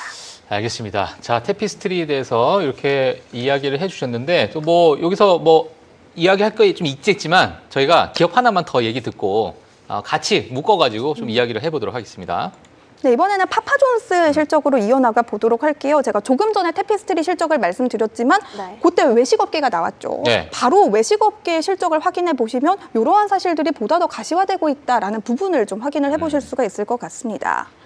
파파존스의 3분기 실적은 제가 말씀드렸던 것과 동일합니다. 파란불을 좀 켜고 있는데요. EPS는 32센트, 매출은 5억 820만 달러로 모두 예상치를 하회했는데 외식을 줄이는 미국인들의 경향이 뚜렷해졌다는 걸 다시 한 번 더 확인해 볼 수 있는 실적이었습니다. 구체적으로는 이번 3분기 북미 지역의 동일 매장 매출이 전년비 2.7% 감소했는데요. 예상치는 1.7% 증가였습니다. 토드 페네고르 파파존스 CEO는 사이드 메뉴의 매출이 줄어든 게 가장 피해가 컸다라고 분석했는데요. 그러니까 전반적으로 고객들의 방문 자체도 줄었지만 네. 고객들이 방문을 하더라도 보다 더 저렴한 메뉴를 찾거나 혹은 메인 메뉴만 먹고 가는 경우가 많아졌다. 그러니까 맛의 즐거움을 느끼기 위한 소비라든지 무언가 가족들이 다 함께 즐기기 위한 사이드 메뉴를 시키는 경향이 점점 더 줄어들고 있다라고 분석을 했다고 합니다. 이에 따라 파파존스는 차후 가성비가 좋은 메뉴를 개발해서 소비자들에게 매력적으로 다가갈 수 있는 방법을 강구할 것이라고 전했는데요. 네. 그럼에도 불구하고 단기적인 전망 자체는 반등하기는 조금은 어려워 보입니다. 올해 남은 기간 북미 지역의 동일 매장 매출은 전년비 2.5% 추가적으로 줄어들 수 있을 것이라고 전했는데요. 예상치는 플러스 0.5%였는데 실질적으로 내놓은 가이던스는 마이너스 2.5%라고 하니까 그 수치 간의 괴리가 좀 느껴지시죠. 이 파파존스는 어려운 회사 사정에 대한 특단의 조치로 강력한 비용 절감에 대한 부분을 강조했는데요. 또 2026년에는 더 나은 경쟁을 하기 위한 포지셔닝을 연구 중이다라고 밝히기도 했습니다. 네. 또 글로벌 자산운용사인 아폴로 글로벌 매니지먼트가 최근 파파존스를 합병시키기로 한 것과 관련해서 입찰을 철회했다라는 기사도 좀 나온 것으로 여러분들이 많이 접하셨을 텐데요. 물론 구체적인 내용 자체는 비공개지만 파파존스는 이러한 부분에 대해서도 인정을 했습니다. 이 파파존스의 주가는 부진한 실적 그리고 미달된 가이던스 또 M&A에 대한 기대감까지 사라지면서 장중 한때 13% 넘게 빠지기도 했는데요. 이후에는 조금씩 회복하는 모습을 보여주고 있기는 합니다만 여전히 좀 그때 출회됐던 그런 매도세 같은 것들을 아직까지는 완전히 회복을 하지 못하는 모습인 것 같고요. 네. 차후 다음 분기 가이던스 또 연간 가이던스 같은 경우도 좀 꾸준하게 부진할 것으로 전망을 하고 있다고 하니까 이러한 부분에 대해서 투자자들이 좀 급격한 우려를 좀 표한 것으로 보여지고 있습니다. 네, 알겠습니다. 자, 그래서 지금 뭐 테피스트리, 그리고 파파존스 이렇게 두 기업에 대해서 이야기를 좀 해주셨는데 테피스트리를 보니까 2024년 말 때부터인가요? 그때서부터 그때가 한 40불대였는데 120불대까지 이렇게 세 맞아요. 배랑 이렇게 올라갔다가 뭐 최근에 좀 크게 좀 조정이 밀리고 있죠. 예, 뭐 근데 그만큼 이제 크게 성장을 했는데 왜 성장? 코치 때문에? 아니 근데 제가 그 얘기를 들었거든요. 코치? 제가 아니, 코치 뭐 물론 코치 있죠. 제가 네. 호주 이번 시드니에 가서 느낀 게 뭐냐면 예. 우리나라 사람들은 약간은 좀 올드한 브랜드라고 생각을 하는데 호주 그리고 제가 미국 여행 갔다 온 친구한테 들었는데 미국에서도 굉장히 인기 있는 브랜드가 두 개가 있습니다. 뭐예요?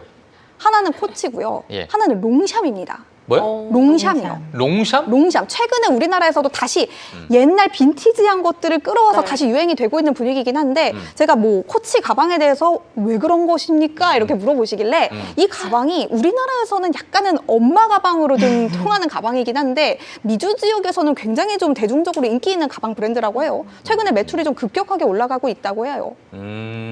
월가에서도 이번에 테피스트리의 실적에 대해서 예. 가장 매출이 좋았을 만한 기업으로 좀 선정을 했다라고 하니까 아, 얼마나 이 코치 가방의 매출이 잘 나오고 있는지를 좀 엿보실 수가 있겠죠. 저와는 상극인 기업입니다. 코치 가방은 전혀 알 아세요? 수가 없는 코치 기업이에요. 가방은 아세요? 이거 보신 적은 있으세요? 본 적은 그거 있죠. 아주머니들 많이 메고 다니신단 말이에요. 저 아니 문의- 이거 저 문의- 기업가 상극이라는 거지 제가 뭐 저런 거를 구분 못하는 아, 그래요? 사람은 아니에요. 예. 왜요? 저 무늬 지갑이 있는데 네. 되게 우리나라에서 올드하다고 느낀 게 한 10년 전부터 있었거든요. 그러니까 이게 약간 네. 5, 60대 어머니들의 가방이에요. 근데 아. 그 미국에서는 젊은 사람들이 되게 많이 많이 들고 메고 다니더라고요. 있고. 네.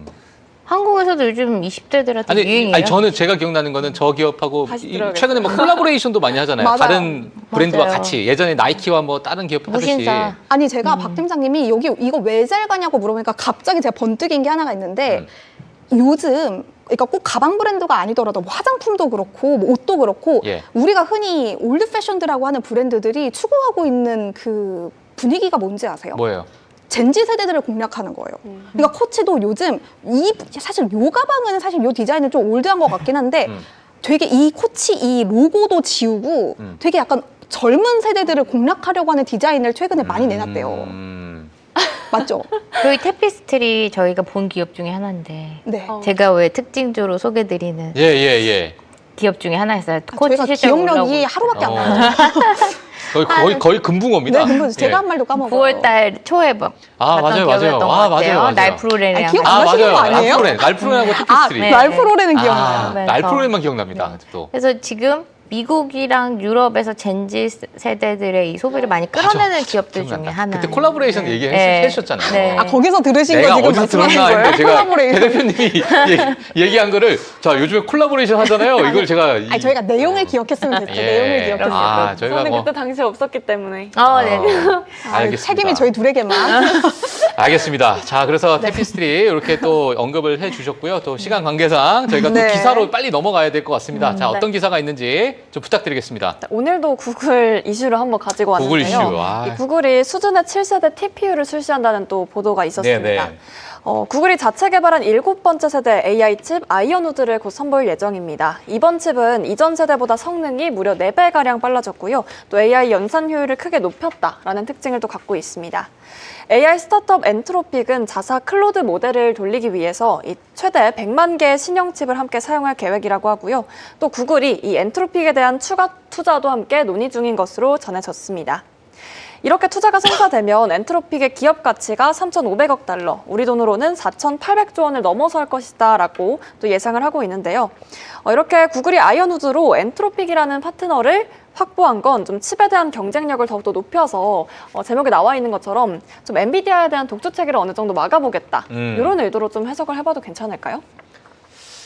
엔비디아 독주 체제. 지금 뭐 엔비디아가 공격을 받고 있는 상대방 기업들이 한두 개가 아니, 제 아니잖아요. 생각에는 엔비디아가 지금 예. 여기저기서 뭐만 하면 엔비디아 이거 힘들 근데 것 이제 같아요. 저는 이 구글이나 알파벳이나 아마존의 이 자체 칩 개발이 정말로 정말 저는 엄청나게 큰 타격이 될 수밖에 없는 게 이 미국에서 가장 대표적인 클라우드 기업 하면 되면 마이크로소프트, 아마존, 또 알파벳 이렇게 세 기업을 우리가 들 수 있는데 이 클라우드에 들어가는 뭐 또는 데이터 센터에 들어가는 이 양의 자체가 특히나 이제 엔비디아가 팔아야 되는 이제 고객사 입장에서는 너무나도 그냥 막대한 공룡 같은 기업인데 이 공룡 같은 기업이 본인 칩은 본인이 만들겠다 해버리니까 이 엔비디아 입장에서는 상당히 참 이게 좀 씁쓸한 거기에 또 AMD도 뭐 좀 치고 들어오겠다고 좀 옆에서 툭툭 치고 있지 뭐 그리고 이제 뭐 중국도 마찬가지로 중국에 팔 수도 없지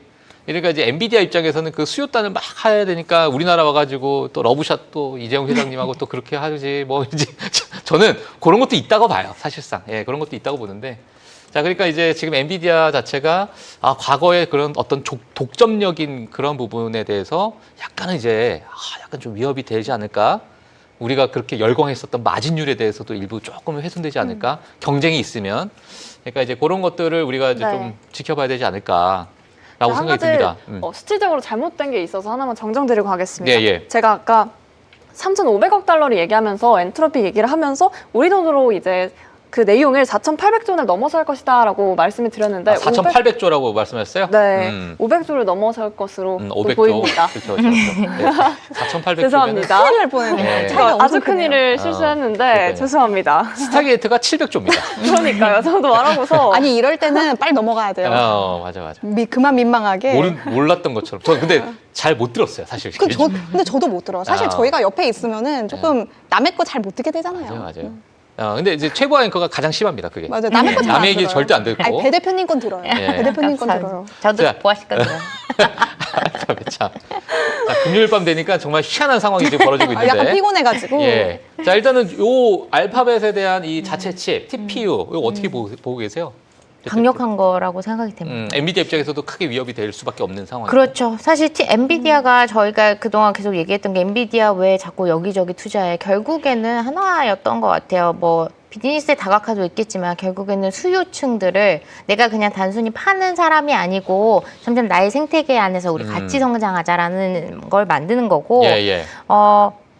지금 알파벳도 결국 엔트로픽이 들어왔잖아요. 그러니까요. 그러면 나도 모델 하나 가지고 왔네. 오픈 AI의 경쟁자인 엔트로픽이랑 결국 손을 예. 잡았습니다. 그러면 미국은 점점 AI 생태계에 있어서 이렇게 LMM 모델 그리고 인프라, 칩 이런 식으로 좀 자기들끼리 리그를 만들어 나가고 있는 것 같고요. 그러면 결국에 빅테크가 하나가 아니고 점점 이제 뭐라 그러죠? 우리가 경쟁에 클러스터? 있어서의 그 진영이 좀 나뉘기 시작하는 것들인 거죠. 춘추 전국 시대로 넘어가는. 네, 그래서 일단 그동안의 고마진의 수익성을 냈던 엔비디아는 당연히 불안감을 느낄 수밖에 없고 그러한 일환으로 이제 LMM 모델에서 선두주자인 오픈 AI를 끌어들였는데 오픈 AI만 갈 수 있느냐? 지금은 보면 사실 구글 제미나이 좋아하시잖아요. 제미나이의 성능도 굉장히 좋고 엔트로픽이 가지고 있는 모델의 성능도 뭐 오픈 AI가 뒤떨어지지 않는 요즘에 상황. 많이 쓰더라고요, 엔트로픽을.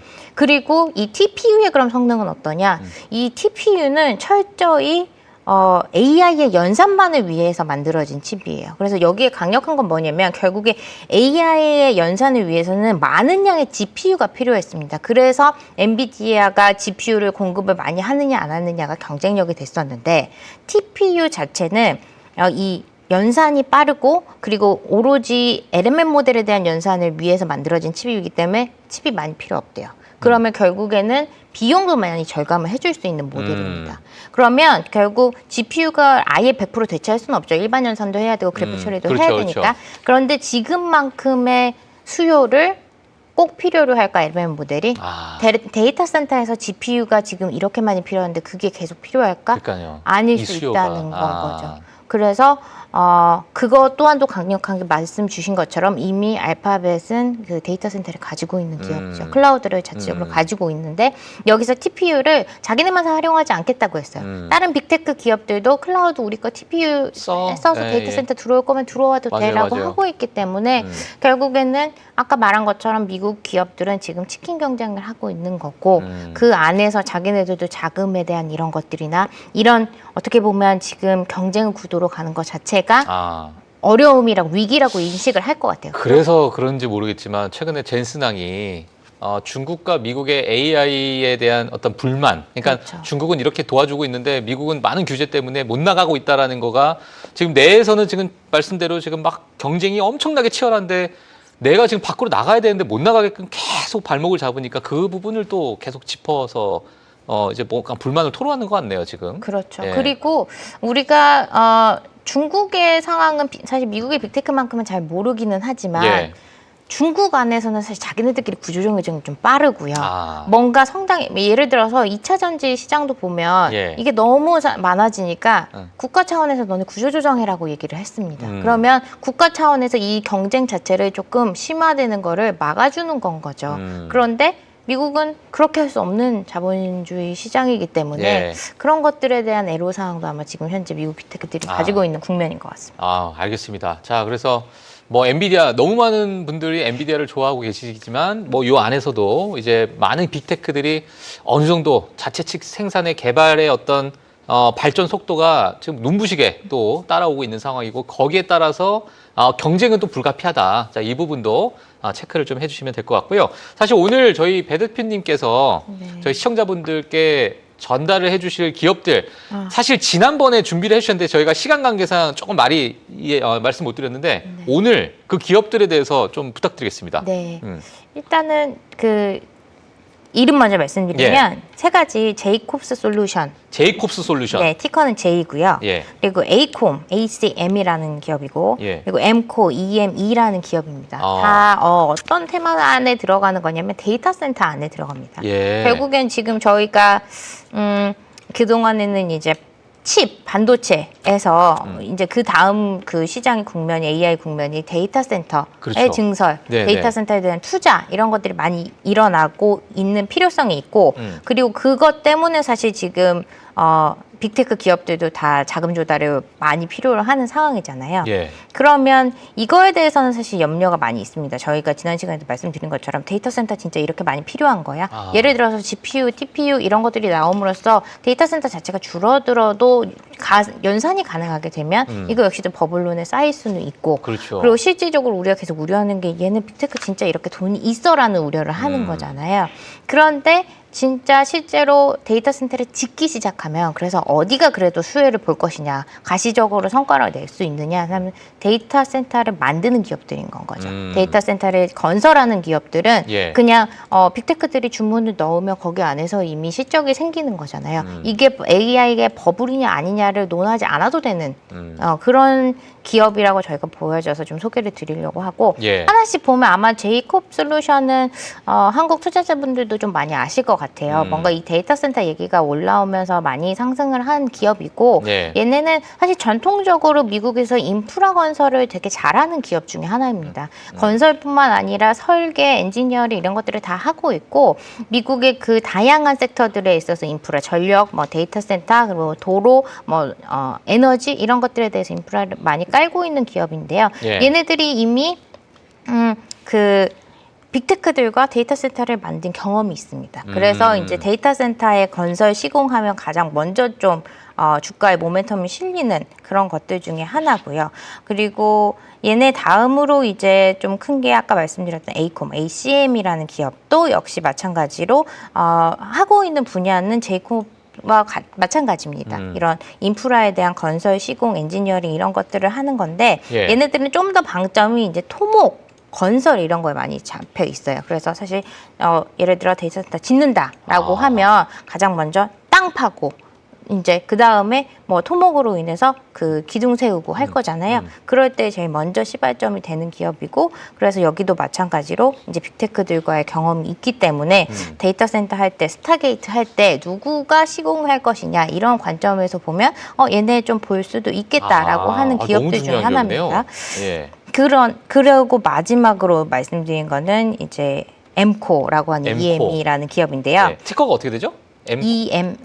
잠깐만요. 티커가 EME. 어. 네.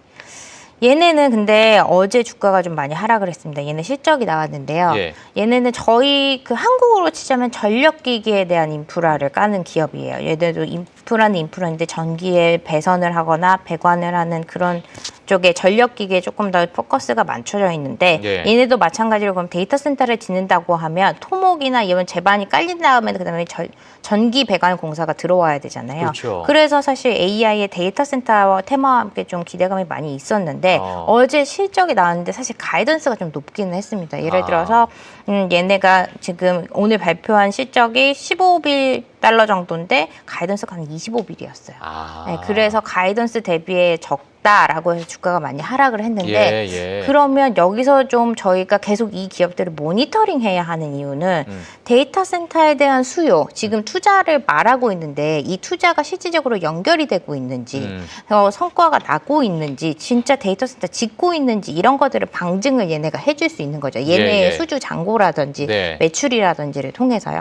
그런데 지금 일단 엠코가 보여준 거는 아직 물론 수주 잔고가 있음에도 불구하고 반영은 이번 3분기는 안 됐을 수는 있습니다. 그래서 앞으로 모니터링을 하셔야 되겠지만 어쨌든 가이던스보다는 좀 낮아졌기 때문에 우리가 계속 관심을 두고 이 데이터 센터의 방향성에 대해서, 그럼 결국엔 다시 이꼬르 AI의 방향성에 대해서 좀 힌트를 얻을 수 있는 그 기업이 되실 것 같습니다. 예, 알겠습니다. 사실 뭐 지금 데이터 센터에 대해서는 너무나도 많은 분들께서 관심을 가지시는데, 이 데이터 센터를 하나를 짓는 데 있어서 예를 들면은 약 500메가와트 정도가 되는 데이터 센터다라고 만약에 계산을 하게 되면, 그러한 데이터 센터가 2030년까지 제가 이제 저도 좀 알아보니까 한 70개에서 최소 70개에서 많게는 230개 정도까지도 이렇게 그 범위에 따라서, 그러니까 지역에 따라서 전력의 어떤 인프라에 따라서 이게 퍼질 수 있다라는 그러한 뭐 계산이 좀 나오고, 데이터 센터가 예를 들면 약 한 5천억 정도가 들어가더라. 하나에 예를 들면 한 1,000억 정도 들어가더라. 이렇게 되면 이 서버나 렉에 들어가는 비중 자체가 한 1,000억 중에서는 한 5, 600억 정도가 들어가고, 그다음에 방금 말씀하신 데이터 센터 인프라 까는 데에서 한 300억 정도 들어가고, 그 나머지 부분이 이제 전력과 어떤 그런 부분으로 이렇게 세분화되어 있더라고요. 그러니까 지금 이러한 기업은 결국에는 약 한 300억 정도 들어가는 규모, 그러니까 약 한 30%, 그죠? 한 30% 정도 되는 그러한 정도의 어떤 캐파를 좀 품고 가는 그러한 산업군이니까, 지금 서버렉이나 이런 부분은 뭐 많은 이제 반도체 칩이나 뭐 많은 기업들이 아이랜도 막 올라가고 있고, 그게 이제 그쪽이잖아요. 뭐 코어이브나 이쪽이 이제 이런 거고, 그 데이터 센터를 건설하고 그 안에 뭔가 인프라를 깔고 있는 그런 기업들이 지금 방금 설명해 주셨던 이런 기업인 것 같은데, 너무나도 이제 이게 확장이 되면은 2026년에 계속 늘리고 있는 게 계획이니까 이런 수요가 이제 앞으로 어떻게 될지 봐야겠네요. 이게 그러니까 데이터 센터를 짓는 이 속도나 그 속도에 있어서 또 전력도 같이 따라가줘야 되는데, 요건 또 어떻게 될 것인가? 이것도 이제 뭐 우리가 뭐 우려한다면 좀 우려할 수 있는 부분이긴 한데, 그 부분은 또 어떻게 보세요? 잘 뭐 시간이 많이 없지만은 뭐 전력이나 이런 부분도 같이 좀 포트폴리오로 뭐 선정해가지고 좀 가야 된다 이렇게 보고 계세요? 근데 사실 지금 반도체 뜨면서 전력기기 엄청 많이 떴죠. AI의 밸류체인 안에서 전력기기의 PER이 굉장히 높은 상황이 사실입니다. 너무 좀 올라와 있는 것 같기도 하고, 그래서 전력은 실질적으로 뭔가 저희가 가이던스라도 받기 전에 이미 주가가 좀 고평가된 건 사실이라서 뭔가 저희가 엔비디아라든지 빅테크들의 그 기술적인 조정이 나오면 얘네들도 같이 움직일 수밖에 없을 것 같고요. 다만 근데 구조적으로 산업 내에서 얘네 구조적 성장은 당연히 불가피한 것 같습니다. 그런데 이것도 마찬가지입니다. 방향성이 저희가 계속 얘기하는 것이 AI 산업 자체가 메가 트렌드인 건 맞고 우리 산업혁명을 이룰 만한 그 주제는 맞습니다만, 정말 엔비디아만 영원할 것이냐, 대체제가 나오고 경쟁제가 나오지는 않을까라는 염려가 있는 것과 마찬가지로 전력도 마찬가지입니다. 지금은 저희가 전기 뭐 이런 것들에 대해서 원자력 이런 거에 대해서 먼저 각광을 하고 있는데 예. 사실은 청정에너지 이런 것들도 결국 ESS 테마와 같이 요즘에 나올 수밖에 없는 이유. 태양광 요즘에. 네. 없는 이유들이 이거를 전력으로만 그리고 원전으로만 하기에는 감당할 수 없을 것이다. 혹은 뭐 지금 저희가 에너지 방향에 있어서 장기적으로 맞지 않을 수 있다. 혹은 그리고 결국에는 원전에 가든 뭐하든 그럼 얘네는 원자재가 필요한 것인데 청정에너지들은 자연에서 얻는 것이니까 궁극적으로 장기적으로는 처음에 설비 투자 외에는 더 효율성 있는 에너지원이 될 수 있는 거죠. 비용적으로도. 그렇기 때문에 좀 다 다변화가 되고 있는 국면이라서 뭔가 뭐 하나에 너무 고평가가 된다고 하면 그 시점부터는 저희가 좀 경계감을 하고 포트폴리오를 재편을 하는 것도 투자자의 입장에서는 방법일 것 같습니다. 알겠습니다. 자, 요즘에 뭐 많은 전력 쪽에서도 뭐 태양광 쪽도 뭐 많이 올라가고 그 외에도 신재생 쪽도 많이 올라가고 있기 때문에 자, 그런 부분도 같이 체크를 해주시면 될 것 같습니다. 자, 오늘 저희 프리마켓 뉴욕 저희 마이트리 투자자문의 배윤정 대표님과 함께 이렇게 꾸며봤는데요. 많은 분들께서 궁금하신 점이 있다면 저희 마이트리 투자자문에 연락을 하셔도 될 것 같습니다. 자, 그래서 그렇게 너무나도 이제 금요일 밤 이렇게 좋은 말씀을 해주셨고 오늘 또 뒤에 또 코너가 있죠. 또 최보 앵커와 김인 캐스터가 또 30분 정도 지금 속보를 다 정리를 해서 또 전달해 드릴 예정이니까요. 끝까지 시청 부탁드리겠습니다. 자, 오늘 배윤정 대표님을 여기서 보내드리도록 하겠고요. 다음 주 금요일에 뵙도록 하겠습니다. 감사합니다. 감사합니다. 예. 네, 프리마켓 뉴욕 저희가 준비한 내용 여기까지고요. 저희는 다음 주 월요일에 또 찾아뵙도록 하겠습니다. 저희 뒤에 또 코너가 있으니까요. 끝까지 시청 부탁드리겠습니다. 저희는 다음 주 월요일에 찾아뵙도록 하겠습니다. 감사합니다. 학교 앞 떡볶이 집에서 너를 기다리는 시간도 설레어서 핸드폰만 자꾸 봐 5분이 1시간 같아 네가 오는 게 보이면 손 한 번 흔들어 보지만 어색하게 웃는 내 모습이 너무 티나나 내 맘이 다 보이나 숨기려 해봐도 자꾸만 웃음이 나와 너랑 있으면 세상이 다 예뻐 보여 평범한 하루도 특별해져 손잡고 걷는 이 길도 편의점 가는 길도 영화 같아 매일매일 처음 사랑에 빠진 것처럼 설레는 이 기분 계속되길 너와 나 우리 둘이 이대로 쭉 버스 타고 집에 가는 길 문자 보내며 웃고 있어 잘 들어갔어 물어보는 네 말 한마디에 행복해 친구들은 놀려대지만 나는 전혀 신경 안 써 처음이라서 서툴러도 진심만은 누구보다 커 너무 티나나 내 맘이 다 보이나 숨기려 해봐도 자꾸만 웃음이 나와 너랑 있으면 세상이 다 예뻐 보여 평범한 하루도 특별해져 손잡고 걷는 이 길도 편의점 가는 길도 영화 같아 매일매일 처음 사랑에 빠진 것처럼 설레는 이 기분 계속되길 너와 나 우리 둘이 이대로 쭉 서툴러도 괜찮아 완벽하지 않아도 돼 우리만의 속도로 천천히 가면 되는 거야 실수해도 웃어 넘기고 부족해도 채워주면서 이렇게 함께 커가는 거 우리의 사랑 이야기 너랑 있으면 모든 게 새로워 보여 작은 순간도 빛이 나 비 오는 날도 햇살 좋은 날도 너와 함께면 다 좋아 20살 우리의 첫사랑 이 떨림을 기억할게 10년 후에도 20년 후에도 지금처럼 설레고 싶어 처음처럼 영원 너와 처음처럼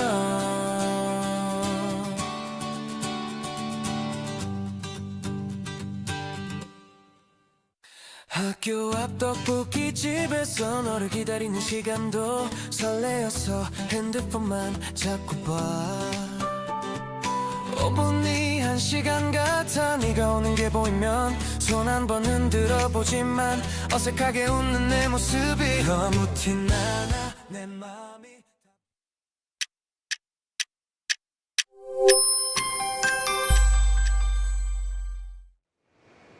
네, 최부하 김인의 PM10 시작합니다. 현재 시장 상황은 어떤지 바로 점검을 한번 해보도록 할게요. 네, 우리가 조정장세라고는 하지만 오늘도 또 빠지고 있는 분위기가 이어지고 있습니다. 다우, S&P, 나스닥까지 현재 1% 아래에서 현재 떨어지고 있는데요. 이렇게 약보합권에서 움직임 계속해서 이어져 나가는데 혹시 보이시나요? 네, 보이시네요. 그래서 이 정규장까지 이어지는 부분 어떻게 될지 이 부분 전반적으로 좀 체크를 해보시는 게 좋을 것 같고요. 이어서 M7 종목의 주가 움직임도 함께 향방 확인해 보도록 하겠습니다. 먼저 메타의 경우 0.8%대 현재 하락 움직임 보여지고 있습니다. 어제도 2.6%대 정규장에서 마감하면서 또 하락의 모습을 보여줬는데 오늘도 프리마켓장 선물장에서 빠지고 있고요. 엔비디아도 함께 흐름 살펴보도록 하겠습니다. 엔비디아 오늘 0.5%대. 엔비디아는 그래도 상승불 켜고 있네요. 네, 맞습니다. 이 최근 보도가 나왔는데요.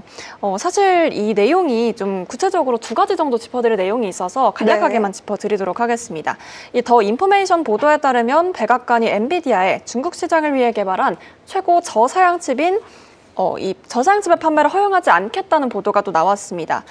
엔비디아 입장에서는 여전히 행정부가 좀 이 내용을 바꿔주기를 바란다라고 하는 내용이 함께 포함이 됐고요.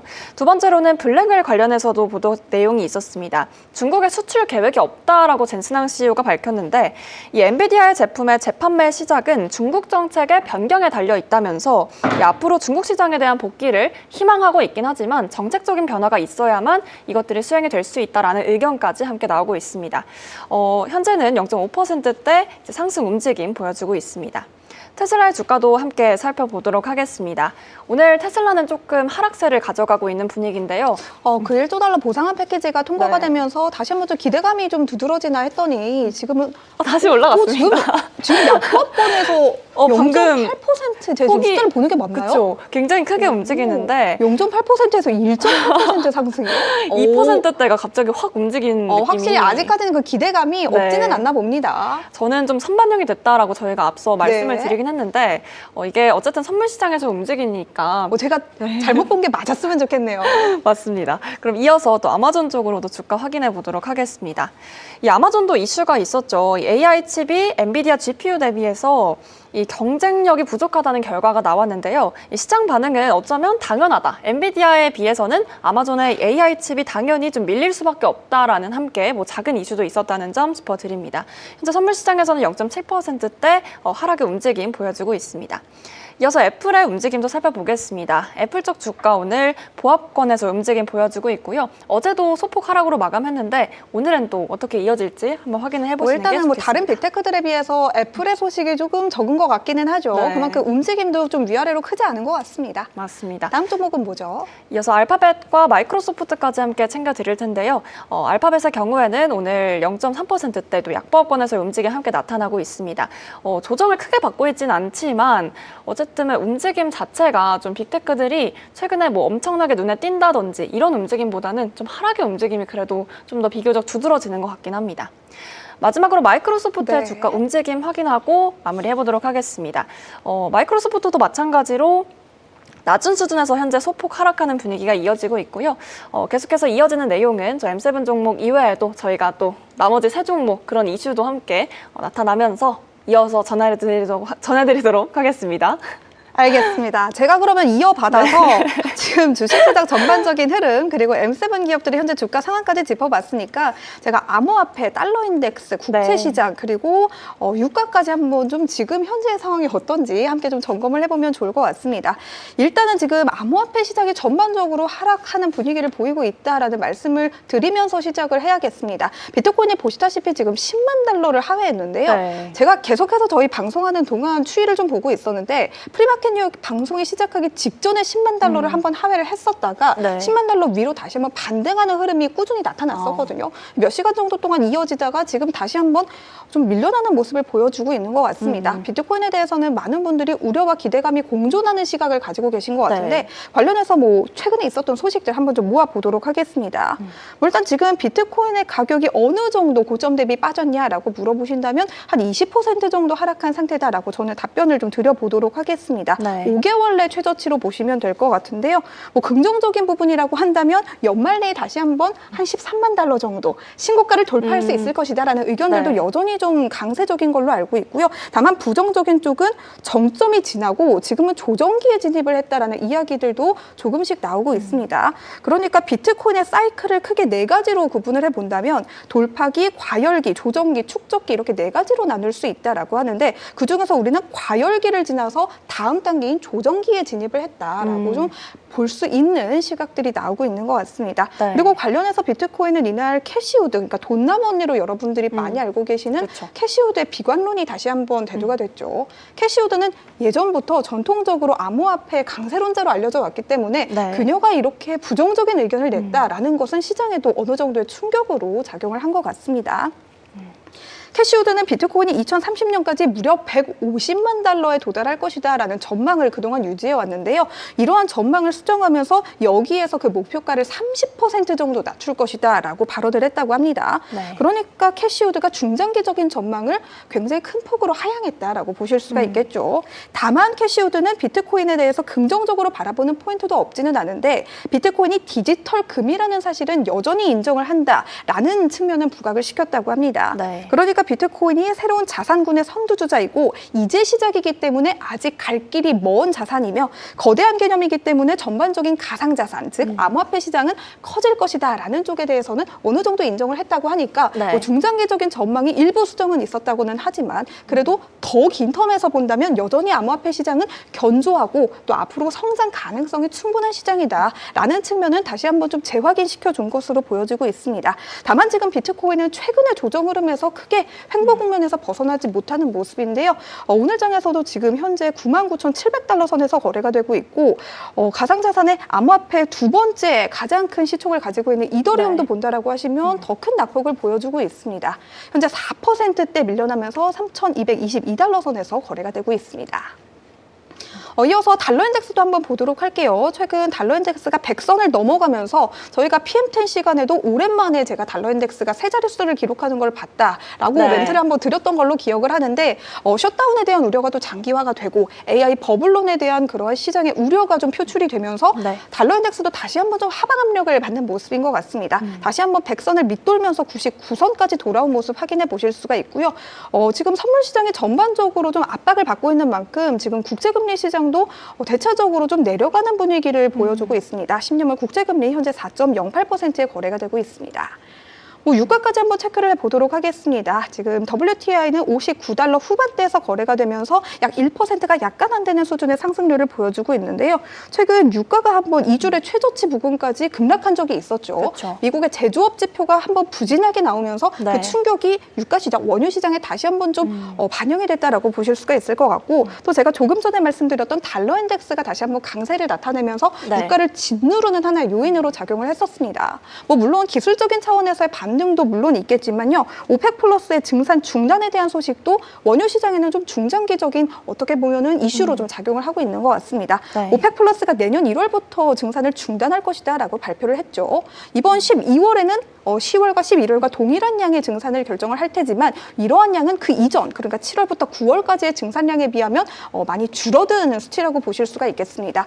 쉽게 말씀을 드리자면 시장에 풀리는 원유량이 줄어들기 때문에 어떻게 본다면 유가는 상승하는 국면으로 갈 수가 있다. 이렇게 좀 이해를 해보실 수가 있을 것 같은데요. 이러한 부분에 대해서도 원자재 시장에서는 가장 중요한 게 어떻게 보면 기본적인 게 수급이죠. 네. 공급이 줄어든다라고 한다면 당연히 가격이 올라갈 수밖에 없는 그런 구조를 가지고 있기 때문에 원유 시장과 관련해서도 유가가 앞으로 좀 중장기적으로 상승하는 모멘텀을 나타낸다라고 한다면 네. 공급이 줄어드는 차원에서 한번 이해를 해보셔도 좋을 것 같고요. 그리고 연말에 다가갈수록 홀리데이 시즌에 그쵸. 원유 사용량이 늘어날 수밖에 없습니다. 차도 많이 타고 운전도 많이 하고 가스 사용량도 늘어날 테고요. 네. 이러한 부분에 대해서도 유가가 연말로 갈수록 다시 한번 좀 상승 랠리를 이어갈 수 있다라는 부분은 이해를 해보시면 될 것 같습니다. 다만 JP모건을 포함한 일부 월가 기관들은 여전히 내년에 유가가 전반적으로 약세를 나타낼 것이다라고 보고 있으니까요. 네. 이러한 관점에서도 유가가 향후 어떠한 추이를 나타내는지 지켜보실 만한 포인트인 것 같습니다. 그러면 이번에 민캐스터가 준비한 브리핑 하나 듣고 저는 듀크 에너지의 장전 실적 발표 한번 좀 짚어드리도록 하겠습니다. 어떤 소식이죠? 아까 저희가 주가 짚어볼 때 애플에 관해서의 이슈가 좀 부족하다라고 하면서 좀 다른 빅테크주에 비해서 좀 상대적으로 좀 이슈가 적었지 않았나라는 이야기를 잠깐 했는데 네. 굉장히 또 애플에 메말라 있었던 분들 좀 기대가 되실 겁니다. 이 부분에 대해서 한번 짚어드리려고 하는데요. 기대될 만한 소식일까요? 모건 스탠리가 또 이렇게 말을 했습니다. 애플이 2040년에 휴머노이드 연매출이 1,330억 달러에 달할 것이다 라고 하는 그런 의견을 내놨는데요. 애플이 아이폰 이후에 차세대 먹거리로 휴머노이드 로봇을 점 찍었다는 분석이 이어집니다. 이 모건 스탠리는 애플이 로봇 시장에 진출하면 2040년 매출이 1,300억 달러, 규모로 커질 수 있다고 또 전망을 했고요. 이 자율주행차 개발로 쌓은 기술력이 로봇에도 적용이 될 수 있다라고 또 본 겁니다. 2040년에는 미국 가구의 약 1.6%가 로봇을 실제로 사용할 것이다 라고 하면서 전망했고요. 이미 엔비디아, 또 테슬라, 아마존 등 이런 빅테크들도 사실상 로봇 경쟁에 좀 뛰어들고 있다라고 하는 만큼 특히나 머스크는 이 테슬라 가치의 80%가 로봇에서 나올 것이다 라고 하는 이야기를 했었죠. 이 모건 스탠리는 애플이 막대한 현금 보유액과 또 23억 이 기기 생태계를 무기로 시장을 주도할 가능성이 크다고 봤지만 아직 그 기술과 완성도 면에서 또 대중화하기에는 조금의 걸림돌이 될 것이다 라고 하는 말까지는 좀 지켜보셔야 될 점으로 한번 확인해 보셔도 좋겠습니다. 애플이 휴머노이드를 한다라 굉장히 흥미로운 그쵸, 헤드라인인 것 같은데 그쵸. 저의 개인적인 생각이라고 한다면 어찌 보면 휴머노이드 시장에서는 애플보다는 테슬라가 조금 더 그쵸. 선두적인 역할을 하고 있는데 그러한 테슬라도 아직까지는 휴머노이드 상용화에 대한 부분이 불확실합니다. 그렇기 때문에 저는 네. 애플이 휴머노이드에 진출하는 시대에 가기 전에 네. 일단은 AI 혁신부터 잡고 가야 하지 않나라는 생각을 한번 해보도록 하겠습니다. 저도 비슷하게 생각했던 게 이 차세대 먹거리라고 하면 아이폰 그 다음에 혁명적인 무언가를 내놔야 될 텐데 그렇죠. 그게 너무 로봇이 단계를 된다는 게 건너뛰는 부분이 있죠. 그렇죠. 어쨌든 모건 스탠리가 이런 입장을 내놨다고 하니까 근데 뭐 사실은 현실화가 된다라고 한다면 네. 애플 투자자들은 정말 환호할 만한 소식이긴 하네요. 맞습니다. 다음 소식은 어떤 소식이죠? 네, 두 번째 소식은 한번 이 머스크와 그리고 테슬라에 관해서 한번 이야기를 짚어보려고 하는데요. 오늘 제가 이게 창이 모두 많이 떠가지고 이 내용들을 좀 짚어드리려고 주가창을 다시 한번 띄웠습니다. 네. 이 저희가 아까 프리마켓 뉴욕 안에서 또 테슬라에 대한 이야기, 주주총회에 관한 이야기를 잠깐 했었는데 이번에는 인텔의 협력과 관련된 내용이 또 나와서 그 부분까지도 함께 연계해서 말씀드리도록 하겠습니다. 일론 머스크가 이번 테슬라 주주총회에서 여러 이야기를 내놨었죠. 이 자율주행을 제대로 하려면 이제 반도체 공장까지 직접 지어야 할지도 모른다. 이른바 이 테라팹이라는 초대형 공장을 짓겠다라고 언급을 했습니다. 사실 이 상황에서 좀 머스크 말로는 어쨌든 테슬라가 TSMC랑 삼성전자가 협력 중이고 인텔과도 무언가를 할 수 있겠다라고 발언을 해놓은 건데요. 물론 아직 추가적으로 계약은 없다라고 덧붙였기 네. 때문에 구체적인 움직임까지는 발견되지 않았습니다. 머스크의 말을 빌리자면 이 엔비디아의 블랙웰 칩보다 전력은 3분의 1만 쓰고 또 생산비는 이 10%밖에 안 드는 게 또 AI5 칩이라고 하는데요. 게다가 또 테슬라의 소프트웨어에 알맞게 설계됐다고 말을 했습니다. 이 AI5는 2026년에 소량 생산, 또 2027년에는 본격적인 양산에 들어갈 것으로 보이고요. 그 다음 세대 또 AI6 칩은 2028년 중반쯤에 나올 예정이라고 하는데 그 성능이 또 2배로 뛴다라고 이야기를 또 덧붙이기도 했습니다. 사실 굉장히 주주총회에서 여러 가지 이야기를 많이 내놨긴 했는데 네. 인텔과의 협력은 아직 구체적으로 그 노선이 좀 정해지지 않았고 어쨌든 그게 뭐 주가나 다른 쪽으로 연결이 되기보다는 이런 이슈가 있었다라고 소화를 해주시면 될 것 같습니다. 알겠습니다. 요즘 파트너십이다, 협력이다 하는 이야기들이 정말 많이 들려오고 있는 것 그렇죠. 같은데 제가 보기에는 그 근간에는 정말 동일한 단어로 귀결이 되는 것 같습니다. AI가 아닌가 싶은데 네. 관련해서 테슬라와 인텔이 만약에 협력을 한다라고 해서 두 기업이 시너지를 내게 된다면 사실 네. 너무나 반가운 일이기는 하죠. 또 인텔은 최근 미 정부와의 계약 덕분에 기대감이 또 한껏 증폭됐던 기업이기도 한데요. 여기에 대해서 실질적으로 무언가 성과를 내야 한다라는 압박을 또 동시에 가지고 있는 것 같기도 합니다. 네. 두 기업이 만약에 정말로 파트너십을 좀 맺게 된다면 이러한 부분에 대해서도 구체적으로 어떤 내용이 또 오고 가게 될지 네. 그런 부분들도 여러분들도 면밀하게 좀 팔로우업 해보시고 체크를 해보시면 좋을 것 같습니다. 그렇다면 저는 지금 장전의 실적을 발표한 기업 듀크 에너지 한번 짚어드리도록 할게요. 듀크에너지는 전력 유틸리티 기업이다라고 보시면 될 것 같은데요. 이번 실적은 3분기 실적입니다. 3분기 EPS는 1달러 81센트, 매출은 85억 4천만 달러로 모두 컨센을 비트하는 좋은 실적이 나왔고요. 지금 프리마켓에서 주가를 보시면 사실 상승폭이 굉장히 크다고 보기는 어렵겠지만 그래도 네. 0.5% 정도 강보합권에서 거래가 되고 있습니다. 듀크에너지라고 한다면 많은 개인 투자자분들이 물론 관심을 가지고 계시는 종목이기는 네. 하겠지만 요즘 흔히 말하는 AI와 관련된 그런 직접적인 기업이 아닐 수도 있기 때문에 약간은 여러분들의 관심에서 소외가 된 게 아닌가 싶습니다. 네. 다만 이번 실적에서 긍정적인 내용들이 정말 많이 나왔고 우리가 또 방송에서 전력에 대한 부족 사태에 대해서 언급을 많이 드렸기 때문에 이러한 부분에서도 중장기적으로 분명히 호재가 있을 수 있는 기업이다라고 좀 이해를 해보시면 될 것 같고요. 네. 구체적으로 이번 실적에서 어떠한 내용이 나왔는지 한 10분 정도 전에 나온 기사를 통해서 지금까지 나온 내용들 취합을 해보도록 하겠습니다. 일단 제가 앞서서 전기 유틸리티 기업이라고 말씀을 드렸죠. 미국에서 전반적으로 전기 요금이 인상이 됐고요. 또 강력한 전력 사용량이 보고가 되면서 전반적으로 전기 비용들이 상승했고 듀크에너지가 이를 통해서 크게 실적에 호조를 봤다라고 보실 수가 있을 것 같습니다. 또 관련해서 미국 에너지정보청 EIA는 AI 그리고 암호화폐 데이터 센터가 급증했고 가정뿐만 아니라 기업의 전기화가 빠르게 추진이 되고 있는 분위기 속에서 2025년 그리고 2026년 미국 전반적인 전력에 대한 니즈가 기록적인 수준까지 높아졌다라고 표현을 했다고 합니다. 네. 급격하게 증가하는 전력 사용량을 만족시키기 위해서 듀크에너지는 장기 에너지 계획을 현재 강구 중에 있다고 하는데요. 대표적인 예시로는 대형 원자로가 추가될 예정이라고 하고요. 일부 석탄 발전소가 유지 보수를 통해서 평균 수명을 연장하는 방식으로 이어질 수가 있다고 합니다. 그리고 듀크에너지는 현재 미국 6개 주에서 약 860만 명 정도의 전기 고객에게 서비스를 제공하고 있는 기업인데요. 약 55,100메가와트의 에너지 용량을 보유하고 있기 때문에 이러한 에너지 용량을 앞으로도 늘어나는 전력 사용량에 맞춰서 더 급증시키는, 더 확장시키는 방안으로 좀 기업의 방향성을 추진할 것으로 보여지고 있습니다. 네. 듀크에너지의 4분기 그리고 연간 가이던스까지도 굉장히 양호하게 나왔는데요. 듀크에너지의 연간 EPS 가이던스는 이전에는 6달러 17센트에서 6달러 42센트로 제시가 됐던 반면 이번에는 6달러 25센트에서 6달러 35센트로 제시가 됐습니다. 쉽게 말씀을 드려보자면 하단은 약간 높아지고 상단은 약간 낮아졌다라고 보실 수가 있을 것 같은데요. 네. 시장에서는 이거를 전반적으로 그래도 괜찮다, 나쁘지 않았다, 양호했다라고 보고 있는 분위기인 것 같습니다. 이런 식으로 듀크에너지의 실적 발표 이루어졌다라는 부분 체크를 해보시면 될 것 같고요. 민캐스터가 준비한 다음 브리핑 들어보도록 할게요. 네, 그 전에 비기스트 무브 현재 뜨고 있어서 어떤 기업들이 지금 움직임이 크죠? 하겠습니다. 아까 저희가 또 프리마켓 뉴욕장 안에서 말씀드렸던 에어비앤비 쪽의 움직임이 또 두드러지고 네. 있어서 에어비앤비 쪽으로도 실적이 잘 나왔죠. 네, 맞습니다. 어쨌든 3분기 매출을 상회하고 또 4분기 매출 전망치를 또 상향 조정한 덕분에 현재 주가 움직임이 이렇게 나타나고 있다라는 점 짚어보시면 될 것 같고요. 또 지금 한 4% 넘게 올라가고 있나요? 네, 맞습니다. 그러면 이어서 오픈도어 쪽으로도 함께 알아보도록 하겠습니다. 온라인 렌탈 회사의 분기별 매출이 30% 이상 또 감소를 하면서 어쨌든 주가가 좀 하락폭을 그려내고 있다라고 하는 내용들이 현재 전해지고 있고요.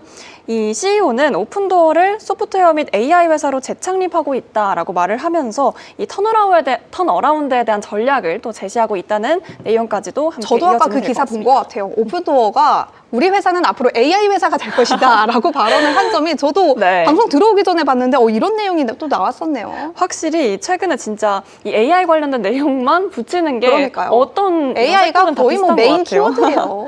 맞습니다. 다음 이번에는 종목은 또 뭐가 있죠? 조금 넘어가서 썰런 쪽으로 함께 짚어보면 좋을 것 같습니다. 이 주거용 태양광 패널 및 배터리 저장 시스템 제공업체가 3분기 실적을 발표한 후 현재 주가는 좀 하락폭을 그려내고 있다라고 대표적인 하는 태양광 관련주죠. 내용을 좀 알 수 있고요.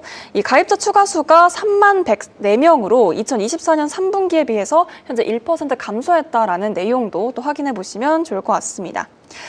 그리고 쭉 내려가서 MP 머티리얼 쪽으로 아까 한번 히토류 관련 주네요. 짚어보고 가면 좋을 것 같은데 아까 저희가 굉장히 히토류 관련해서도 이 뭐 한 70%가량 올라가야 되는데 그런 내용 말씀을 세배가 잠깐 주가가 올라가야 들었던 것 회복을 같아요. 하는데. 네, 이 엇갈린 3분기 수치에 대한 내용을 발표한 뒤 이 하락폭을 또 7%대 그려내고 있다라는 점 말씀을 드리고 이 애널리스트들은 주당 18센트의 손실을 예상한다면서 어쨌든 이 내용도 한번 짚어보시면 좋을 것 같습니다. 사실 이 종목이 너무 많긴 한데 이 내용을 다 짚어드리면 저희가 11시까지 그러니까요. 해야 될 것 같아서 11시 반까지도 부족하겠네요. 네, 앞으로도 이 뭔가 비기스트 무브라든지 이렇게 지금 뜨고 있는 종목들 위주로 한번 짚어드리면서 넘어가 보면 좋을 것 같습니다. 알겠습니다. 히토류 관련주는 여러분들이 테마성으로 정말 많이 접근을 하고 계시는 것 같은데 뭐 저희가 앞서 방송에서도 언급드렸지만 뭐 MP 머티리얼즈, USA 레어어스 그리고 3대 히토류 기업이라고 제가 언급을 드렸던 라마코 리소시스까지 네. 히토류 기업에 대한 접근은 조금은 주의하시면서 접근하시는 게 좋지 않을까라는 말씀을 드려보면서요. 저는 간밤장 마감 이후에 실적이 나왔던 듀오링고의 실적 한번 좀 짚어보면 좋을 것 같습니다. 네. 저희가 사실은 PM10이라는 프로그램의 제목이 M7에 더해서 M3라는 그렇죠. 이름으로 제가 지은 걸로 알고 있는데 오늘 제가 아마 짚어드릴 이 세 종목을 보신다면 지금 하락폭이 범상치 않습니다. 뭐 그나마 언더아머는 좀 양호하긴 한데요. 그래서 오늘의 M3는 이렇게 좀 한번 선정해봐도 어떨까 싶습니다. 좋습니다. 네, 듀오링고 먼저 실적 내용 짚어보도록 할게요. 듀오링고는 실적 발표 이후 간밤 정규장에서 25% 넘게 폭락하는 모습을 보여줬고요. 현재 프리마켓에서도 3% 가깝게 추가 하락을 이어나가고 있는 모습 확인해 보실 수가 있습니다. 다만 조금 아이러니한 부분이다라고 한다면 실적 자체는 굉장히 괜찮았습니다. 네. 나쁘지 않았는데도 불구하고 투자자들은 굉장히 실망감을 좀 표하고 있는 모습을 확인해 보실 수가 있는데요.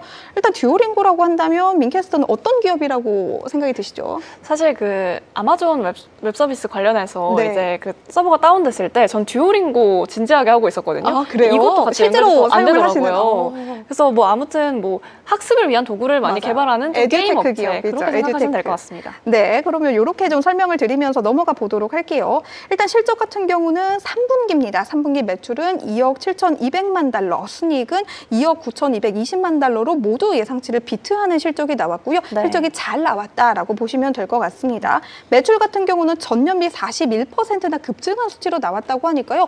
꽤나 괜찮다라고 보실 수가 있을 것 같습니다. 다만 듀오링고 측은 이번 분기에 순이익이 크게 늘어난 부분에 대해서는 일회성으로 세금 혜택의 덕분이었다라고 설명을 하기도 했다고 합니다. 듀오링고의 가이던스도 괜찮았습니다. 연간 매출 가이던스는 10억 2,750만 달러에서 10억 3,150만 달러로 제시가 됐는데요. 네. 예상치보다 웃도는 수치로 파악을 해보시면 될 것 같습니다. 다만 좀 부정적인 부분이라고 한다면 예약 매출, 조정 에비타 그리고 일간, 월간 활성 사용자가 부정적인 방향으로 나왔는데요. 순차적으로 짚어볼게요. 예약 매출은 3억 2,950만 달러에서 3억 3,550만 달러로 예상치를 하회했고요. 같은 기간 조정 에비타 역시 7,540만 달러에서 7,880만 달러로 예상치를 밑도는 수치로 발표가 됐습니다. 네. 유료 구독자는 1,150만 명으로 예상치보다 잘 나왔지만 일간 활성 사용자가 5,050만 그리고 월간 활성 사용자가 1억 3,530만 명으로 모두 예상치를 밑돌게 나왔습니다. 다만 이러한 부분이 이렇게까지 주가를 많이 떨어뜨리는 부분은 아니었다라고 보실 수가 있겠죠. 네. 관련해서 나온 멘트가 굉장히 시장에 충격을 안겨준 멘트가 있었는데요. 듀오링고가 직접 단기 수익보다는 우리는 장기 투자를 추구할 것이다라는 발언이 나왔다고 합니다. 네. 그러니까 직접 CEO가 나와서 우리 회사는 당분간 이익이 없을 거다라고 말한 것과 동일하다라고 보실 수가 있을 것 같은데 네. 우리 회사는 사용자 기반으로 하는 방안을 확대해 나갈 것이고 이로 인해서 뭐 AI라든지 여러 네. 플랫폼들을 통합하는 방안을 가장 우선시할 것이다. 이러한 과정에서 비용이 다소 들어가더라도 수익이 창출되지 않더라도 이해를 해주기를 바란다라는 네. 말을 직접적으로 했다는 거는 사실 요즘 같은 시장 분위기에서 굉장히 쇼킹한 뉴스로 그렇죠. 다가올 수가 있을 것 같습니다. 사실 이렇게까지 떨어질 거라고 생각은 못했고 그렇게 말을 한 것 같기도 약간 한데 긍정적인 포인트를 노린 게 아닌가 싶은데 뭐 어찌됐든 이번 3분기 어닝 시즌에서 가장 포인트라고 한다면 네. 실적이 잘 나왔음에도 불구하고 가이던스가 약간 기대치에 미치지 못하면 주가가 떨어지고 혹은 중장기적인 전망이 좋더라도 단기적으로 마진을 가져다 주지 못한다라고 한다면 투자자들의 강한 매도세가 포착이 되는 맞습니다. 움직임이 나오고 있기 때문에 이러한 부분에 대해서는 듀오링고 측에서 약간은 판단 미스가 나온 게 아닌가 싶습니다. 다만 듀오링고 같은 경우는 AI 기반으로 한 화상 폐화 그리고 AI를 활용한 신규 언어 코스 자동 생성 시스템과 같이 향후 AI를 접목한 그러한 시스템들을 구축할 것이다 라고 포부를 드러냈다고 하는데요. 네. 지금 주가를 보시면 아시겠지만 투자자들은 여기에 전혀 반응을 하지 않는 모습이었습니다. 관련해서 키방크는 투자 의견을 비중 확대해서 중립으로 하향 조정을 했는데요. 장기 성장 전략에 초점을 맞춘다라는 사실은 분명히 긍정적인 차원이 있으나 단기 매출 성장 그리고 밸류에이션이 부담된다는 차원은 인정을 해야 한다며 전략의 유의미한 성과를 내려면 분명 이것보다 훨씬 더 긴 시간이 필요할 것이다 라고 언급을 했다고 하니까요. 네. 관련해서 듀오링고의 주가가 이렇게 크게 밀려났다라는 부분 좀 한번 체크를 해보시면 좋을 것 같습니다. 그 다음은 이어서 바로 엘프뷰티의 실적으로 좀 넘어가 보도록 할게요. 엘프뷰티라고 한다면 여러분들이 화장품 관련된 기업으로 많이들 알고 계실 것 같은데요. 엘프뷰티 같은 경우는 회계연도 2분기 실적이라는 점 참고를 해주시면 좋을 것 같습니다. 엘프뷰티는 실적 발표 이후 주가가 보시다시피 35% 어떻게 보면 듀오링고보다 더 큰 폭으로 떨어졌다라고 그러네요. 보실 수 있는데요. 지금 프리마켓에서도 0.7% 가깝게 좀 빠지고 있으니까 여전히 투자자들은 긍정적인 포인트로 바라보고 있지 않다라는 부분을 재확인했다고 네. 보실 수가 있겠습니다. 일단 실적 구체적인 내용 함께 좀 짚어보도록 할게요. 회계연도 2분기 EPS는 68센트로 예상치보다는 높았는데요. 다만 같은 기간 매출이 3억 4,390만 달러로 예상치를 밑돌았습니다. 그리고 가장 중요한 가이던스도 굉장히 비관적으로 나왔다고 보실 수가 있는데요. 네. 연간 매출 가이던스가 15억 5천만 달러에서 15억 7천만 달러로 연 18%에서 20% 성장을 내포를 하고는 있지만 네. 예상치였던 16억 5천만 달러에는 크게 미치지 못한 것으로 드러났습니다. 그리고 연간 EPS 가이던스 역시 2달러 80센트에서 2달러 85센트로 제시가 됐는데요. 네. 예상치였던 3달러 58센트에 비하면 이 또한 크게 낮았다고 보실 수가 있을 것 같습니다. 다만 긍정적인 부분도 없지는 않았습니다. 저스틴 비버의 와이프인 헤일리 비버 알고 계시죠? 알죠. 헤일리 비버의 브랜드인 로드가 올해 초 엘프뷰티에 합병이 됐다고 하는데요. 이 로드 같은 경우는 연간 매출 약 2억 달러 정도를 추가적으로 창출해 줄 것으로 엘프뷰티 측은 예상하고 있다라고 발언을 했습니다. 그러면서 엘프뷰티 전체 매출에 대해서 로드의 매출이 가져가는 기여도가 약 13% 정도가 될 예정이다. 그러니까 네. 쉽게 말하면 로드를 합병하는 과정에서 우리가 재정적으로 부담이 됐던 부분이 사실은 조금만 기다리고 난다면 성과가 가시적으로 날 것이다 라는 부분을 좀 강조하려고 한 것으로 보여지고 있습니다. 네. 그리고 관세에 대한 언급도 함께 나왔는데요. 엘프뷰티는 관세 타격이 사실상 2분기에는 굉장히 컸지만 점진적으로 완화될 것으로 예상한다라고 답변을 했다고 합니다. 하지만 어떻게 본다면 긍정적이고 어떻게 본다면 부정적으로 해석이 될 수가 있겠지만 네. 사실 이번 분기에 관세로 인한 타격이 굉장히 컸다라는 사실을 인정했던 게 투자자들에게는 조금은 부정적으로 인식이 됐던 것 같습니다. 엘프뷰티는 관세로 인해서 이번 분기의 마진이 1.65%포인트 정도 줄었다라고 발표를 했고요. 네. 그리고 이번 분기 순이익이 무려 84% 정도 급감했다라고 발표를 했다고 하니까요. 이러한 나타나고 있는 지금 주가의 네. 낙폭이 어느 정도는 좀 이해가 가는 부분인 것 같습니다. 이렇게 듀오링고 그리고 엘프뷰티의 실적 내용 한번 정리해봤고요. 빈캐스터가 준비한 다음 브리핑 한번 들어보도록 할게요. 마지막으로 코스트코 관련해서 살짝만 언급드리고 넘어가려고 하는데요. 이미 실적 발표가 지났기 때문에 굳이 언급을 드려야 될까 싶긴 한데 다음 실적 발표를 기대하면서도 네. 중요한 지표가 될 수가 있죠. 맞습니다. 이 불황에도 잘 나가는 코스트코 관련한 내용을 좀 말씀드리도록 하겠습니다. 코스트코가 10월 한 달 동안 이 매출이 6.6% 늘었다라고 밝혀졌는데요. 이 연료나 환율의 영향을 빼도 미국은 6.7%, 또 캐나다의 경우에는 8.8%로 상당한 상승세, 성장세를 보였다고 합니다. 이 요즘처럼 물가가 높은 시기엔 이렇게 과성비가 좀 확실한 코스트코가 소비자들에겐 조금 더 매력적으로 보일 것이다 라는 내용으로 함께 보여지기 때문에 여러분께 짚어드리는데요. 이 반면 아마존의 경우에는 최근 가격을 좀 높이면서 소비자의 부담이 좀 커졌다라는 점에서 좀 대조가 됐다라고 보여지고 있습니다. 어쨌든 이런 흐름이라면 이 불확실한 시장 속에서도 코스트코가 이 방어적인 소비 채널로서 점유율을 더 늘려갈 수 있을지 이에 대해서 조금 더 지켜봐야 될 것으로 보이고요.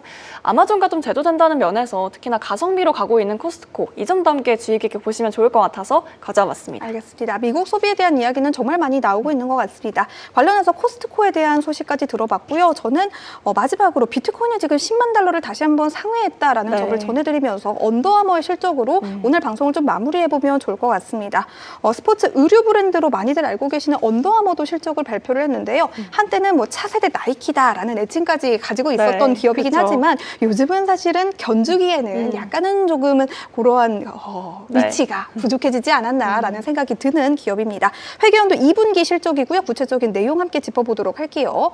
언더아머의 2분기 EPS는 4센트, 매출은 13억 3천만 달러로 모두 예상치를 웃도는 호실적이 발표가 됐습니다. 다만 매출 같은 경우는 전년비 5% 감소한 수치다라는 점은 좀 참고를 해주셔야 할 것 같아요.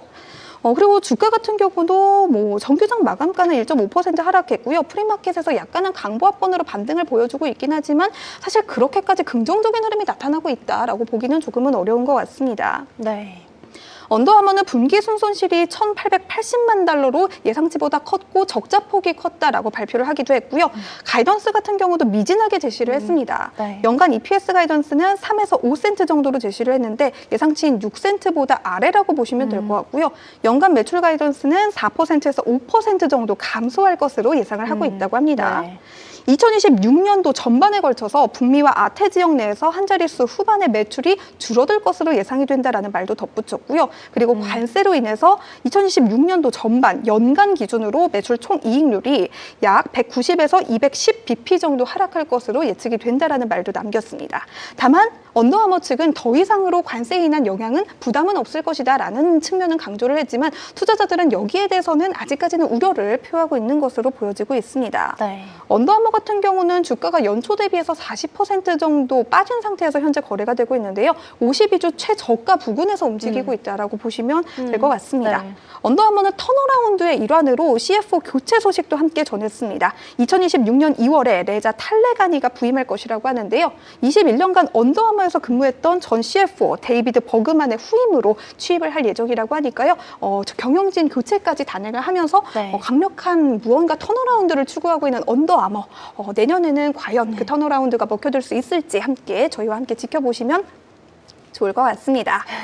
아이고 30분 동안 정말 또 오늘도 빠르게 달려왔습니다. 네. 저희가 PM10을 시작한 지 벌써 일주일이 됐어요. 그러니까요. 금요일을 맞아서 저희도 한 주간의 방송을 돌려보면서 개선할 점은 또 개선을 하고 네. 또 여러분들의 긍정적인 피드백은 기분 좋게 좀 받아들이도록 하겠습니다. 다음 주부터는 저희가 막 댓글도 읽어드린다고 했잖아요. 이게 네. 좀 정착이 되면 하나씩 추가해보는 것도 너무 좋을 것 같습니다. 여러분들도 혹시나 알고 싶으신 정보가 있다라고 하시면 댓글에 많이 남겨주시면요. 저희가 다음 주부터는 최대한 반영을 한번 해보도록 하겠습니다.